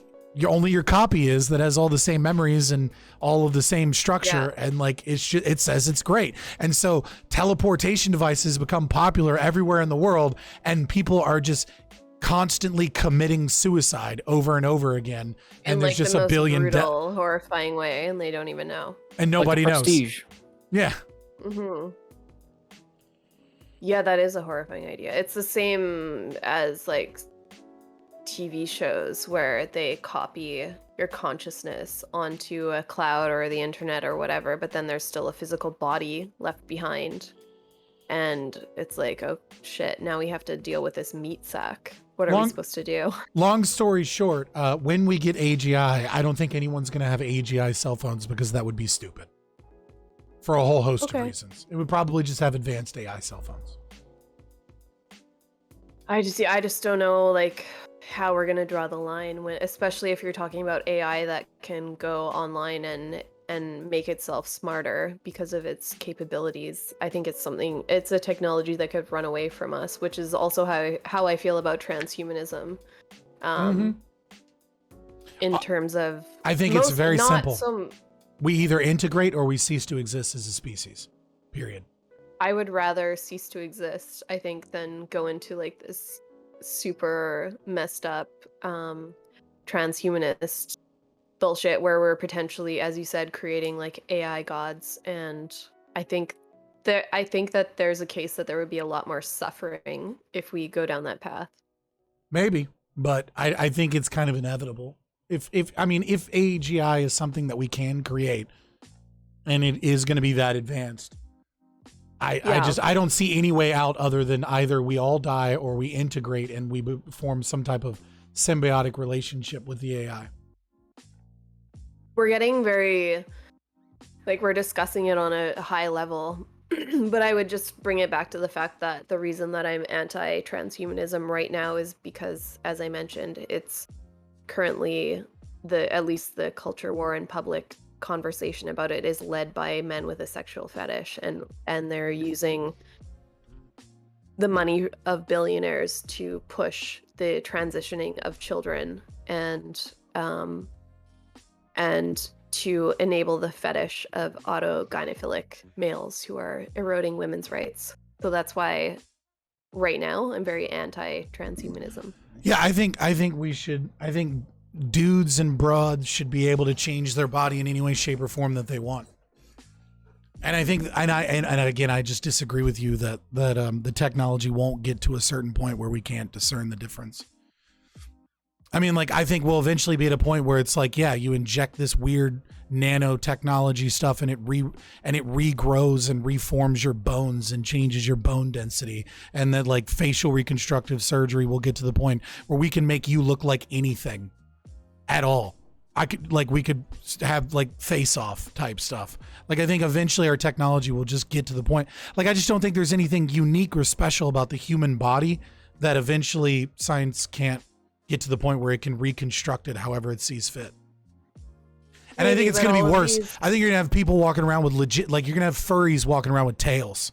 Fully functioning tails. It's gonna happen. I hate furries. You're gonna go to the bank and you're gonna see random chicks with uwu extra set of ears and a lion's tail behind them, and like real cat girls. You're gonna have real cat girls. This is another reason that we should be anti-transhumanism, is that furries are going to capitalize on this, and furries are disgusting. The problem is that it's inevitable, in my opinion. Right? Like, the problem isn't like whether or not I want it. Do I want a bunch of furries walking around? I would prefer not. Right? Like furries with real tails would probably creep me out. But I think you're being extremely optimistic about the timeline for these things, because it, like, the comparison that I would draw is if you look at cancer research and how long we have spent doing research to try to stop, prevent, treat cancers. It's so difficult. And even, like, we obviously have made tons of advances, but when you're talking about like restructuring bones, this is basically like a recipe to experience cancer. Like, if you're like dissolving cells and growing cells and screwing with genes, that to me just sounds like, oh, this is like you're just asking for our people to be dying of various types of cancers after undergoing cosmetic procedures. So I could be wrong, but that's what it sounds like to me. People are totally going to die because they're radical in their own mental disorders to desire to be something instead of getting the proper treatment that they need, regardless of whatever it is, right? But I'm just saying that, like, and maybe my timeline is too optimistic. I'm with you, but I think that no matter what, there is an inevitability. That at a certain point, the human brain is only so powerful in discerning things. Our eyes are only so good. And eventually we'll get to a point where, I don't know if it's in 1,000 years, if it's in 20 years, like whatever that might be, where like it's a simple procedure to change the entire look, feel, and construction of your body. This is a tangent, but what do you think would happen to beauty standards if it becomes widely available for everyone to achieve beauty standards? I have no idea. It's kind of an interesting thing. I've been watching a lot of like older, like 90s and 2000s era shows and movies recently. And one of the things I was noticing was like this really kind of funny, like conservative cope, which is that like they just refuse to believe feminists when they say that like beauty standards are imposed by our media in a certain way.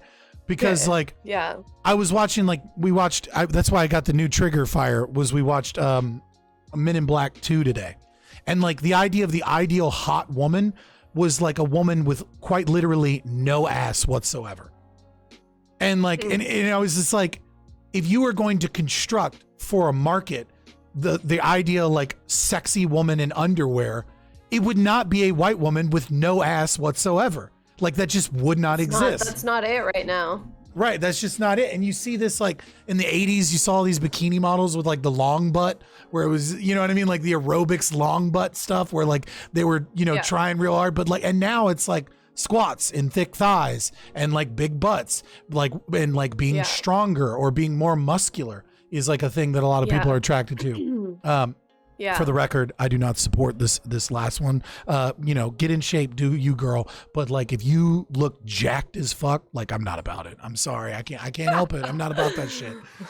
I'm just saying. I do have to say it's funny. Like, I mean, I guess I don't have to say it, but it's weird. Like, because I grew up with the '90s like heroin chic, and I always wanted to be very androgynous looking, but I've always been like, it's like I keep myself like slim and fit and everything, but I always wanted to be like super androgynous and have that like no butt look and everything. And then it was never possible for me. Like I've always had hips and like a butt, and now Thank it's God. suddenly in style. And I'm like, holy shit, I hit the jackpot. 30s. It's like suddenly this thank is God. what everyone's into. I'm like, yay.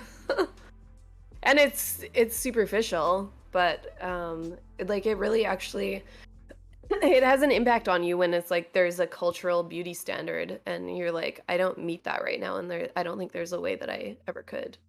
Yeah, I don't know. I think transhumanism, or like the ability to very cheaply and easily get cosmetic surgery and like safely, like because I don't maybe it won't be that you can like switch like genders presumably like by sight in 20 or 50 years, but let's be honest, right? Like it's already changed Korea, right? The ability to get eye surgery to widen your eyes has become so popularized in Korea that that's just a standard thing of beauty now, is to have wider eyes. And like it's very common if you're middle class even to get eye surgery to like, expand your epicandal folds and like, remove a portion of the eyelid and move it back so that your eyes are wider. And so like, I think what'll probably happen is that it'll expand beauty standards as opposed to change them. Like the expectation of aesthetics will be that like we will probably be meaner to ugly people because like, why don't you just get surgery, you idiot? But like, because you don't think it will radically change what we actually perceive as beautiful? I think it will, but what I mean to say is that it'll expand, because it'll be so simple for some people to have wide hips and some people to be skinny and some people to be tall and some people to be short, that like it'll be more of an element of choice and less of an element of like birth. Yeah, I'm not sure. I wonder about that because I also think part of what people, aside from symmetry, and I mean, even my kids, they've seen ads on when they're watching YouTube videos where like a makeup ad will come on, and both my 3-year-old and 5-year-old have been like, ooh, she's so pretty. So I think people have this like built-in idea of what beauty is, but I also think if it becomes accessible for every single person in the world to easily meet that standard of beauty, then I think our weird human nature might create some kind of other super messed up, unattainable beauty standard. Yeah, I mean, like there are some things that are like that kind of hold true. So, for example, when looking at women, symmetry is a sign of attractiveness. Rouge and in the flushed red in the lips and cheeks, hip to waist ratio, larger breasts. All of these are kind of like universally attractive, though men will be like, obviously there are outliers. Some men prefer small breasts. Some men prefer different features. Some men are going to prefer, incredibly pale women that don't have rouge because they need their big titty goth girlfriend, whatever. But yeah, I do think there are some things that will kind of like universally be a part of the biologically essential aesthetic that will just naturally be something that people strive for in cosmetics. But I don't know that, but again, like I said, like I think there will probably be a split and a fracturing in that so many people have the capacity to do whatever it wants to do easily and simple that like we'll see some wild shit. We're going to see the cat girls. It's going to be a thing. What might also happen, something that could throw a massive wrench into the works, is the fact that we're already dealing with antibiotic resistance. And it's likely to get worse to the point that the idea of having an elective surgery would be incredibly dangerous because we, like as a species, we're reaching the point where we're worried about having effective antibiotic treatment, which would put us back into the dark ages in terms of how like modern medicine has been able to treat and heal people. I'm less worried about that. Like I understand there's like antibiotic resistant tuberculosis in South America, for example, where like if you catch TB in Peru, like you're kind of fucked. Like you can't just take normal antibiotics. Like you know how you're saying with transhumanism that you think like CRISPR and whatnot this is where the money is going and it's not talked about. I feel that way about antibiotic resistance. I think that is a massive looming health crisis that isn't getting the attention that's warranted. I actually do think that is like a horrifying potential for our future. Well, I mean, like I see it as, I see one thing that is likely to change in the near future, right? Which is with enough attention, even if it's state run, I think we're probably going to have better water filtration systems. And so we're getting a lot of SSRIs and we're getting a lot of antibiotics from the water that we drink because of like public water. I see that as a problem that will likely be solved, right? Like I see that as going away pretty easily, which I think is a big cause of antibiotic resistant diseases, is that we're constantly feeding ourselves low doses of antibiotics, which helps create these things as they're in people. So I don't see that. I think it's more about the like over prescribing and misprescribing of these drugs, but maybe that plays a role. And also I love SSRIs, so I'd love to get more from the water. Yeah, no, I don't like the idea of antidepressants being like shoved into everybody in low doses regularly. I think that's actually I'm just a problem. talking about myself. Oh God. Okay. More Prozac in the water. I'm gonna have to leave pretty soon. Yeah. But we talked about transhumanism. We kind of talked about free speech. I forget what else we were supposed to talk about. I mean, I was just ready for a free-form discussion of whatever you wanted to talk about. Like you brought up talking about relationships and like men and women. But I mean, like, I don't know, like talk about whatever you want. And if you feel a natural end to the conversation, don't worry. I got content after this, boys. Okay. Why don't we could do that next time? Yeah. Oh, but also, yeah, no, freeform is nice. I think this was good. So tell people who you are. I have to do this again. I am. You don't have to. It's like a standard thing to pimp yourself. Prepared. Here we go. I am the least nerdy person that has ever been on Twitch more than once. That's who I am. You know what? I don't know. I reject your claim, but I will say that you are the least nerdy person to be on my Twitch stream more than once. Okay, I can handle that. Can you think of anybody else, Mark? I don't think we've had a lot of repeat guests, to be honest. Right. You know, like Walter Block is obviously more nerdy. Is that the only reason? No. Definitely count Casimir. You definitely, yeah. Casimir, Wellspring, all these nerds that are arguing about like argumentation ethics and shit. Nah, you got them beat, hon. You're way less nerdy. Okay. Before I go, did anyone in the chat ask a question or something? I know last time there were a bunch of questions. Hey, I mean, if anybody, we didn't promote it that way, so I don't see a lot of people doing that. But if anybody wants to ask a question real quick, you are not just talking to the least nerdy person. You are talking about a TERF who's being sued not sued per se, but is in court proceedings to get her license taken away for being a TERF, her nursing license, and a columnist from time to time for the Post Millennial, and frequent speaker on women's issues, and a warrior against a culture warrior extraordinaire against the gender ideology movement. Thank you. Maybe I can plug the Democracy Fund. I'm speaking at an event in Toronto at the end of the week for the Democracy Fund about women's spaces and sex-based rights. If you go on my Twitter, you can find it. All right, fair enough. People keep wanting to know what province you're in. It's like the only question that has been repeated over and over again. Is you trying to dox yourself. I'm in British Columbia. Ask her if she knows Lauren Southern. Fucking what? Why? Yeah, I know her.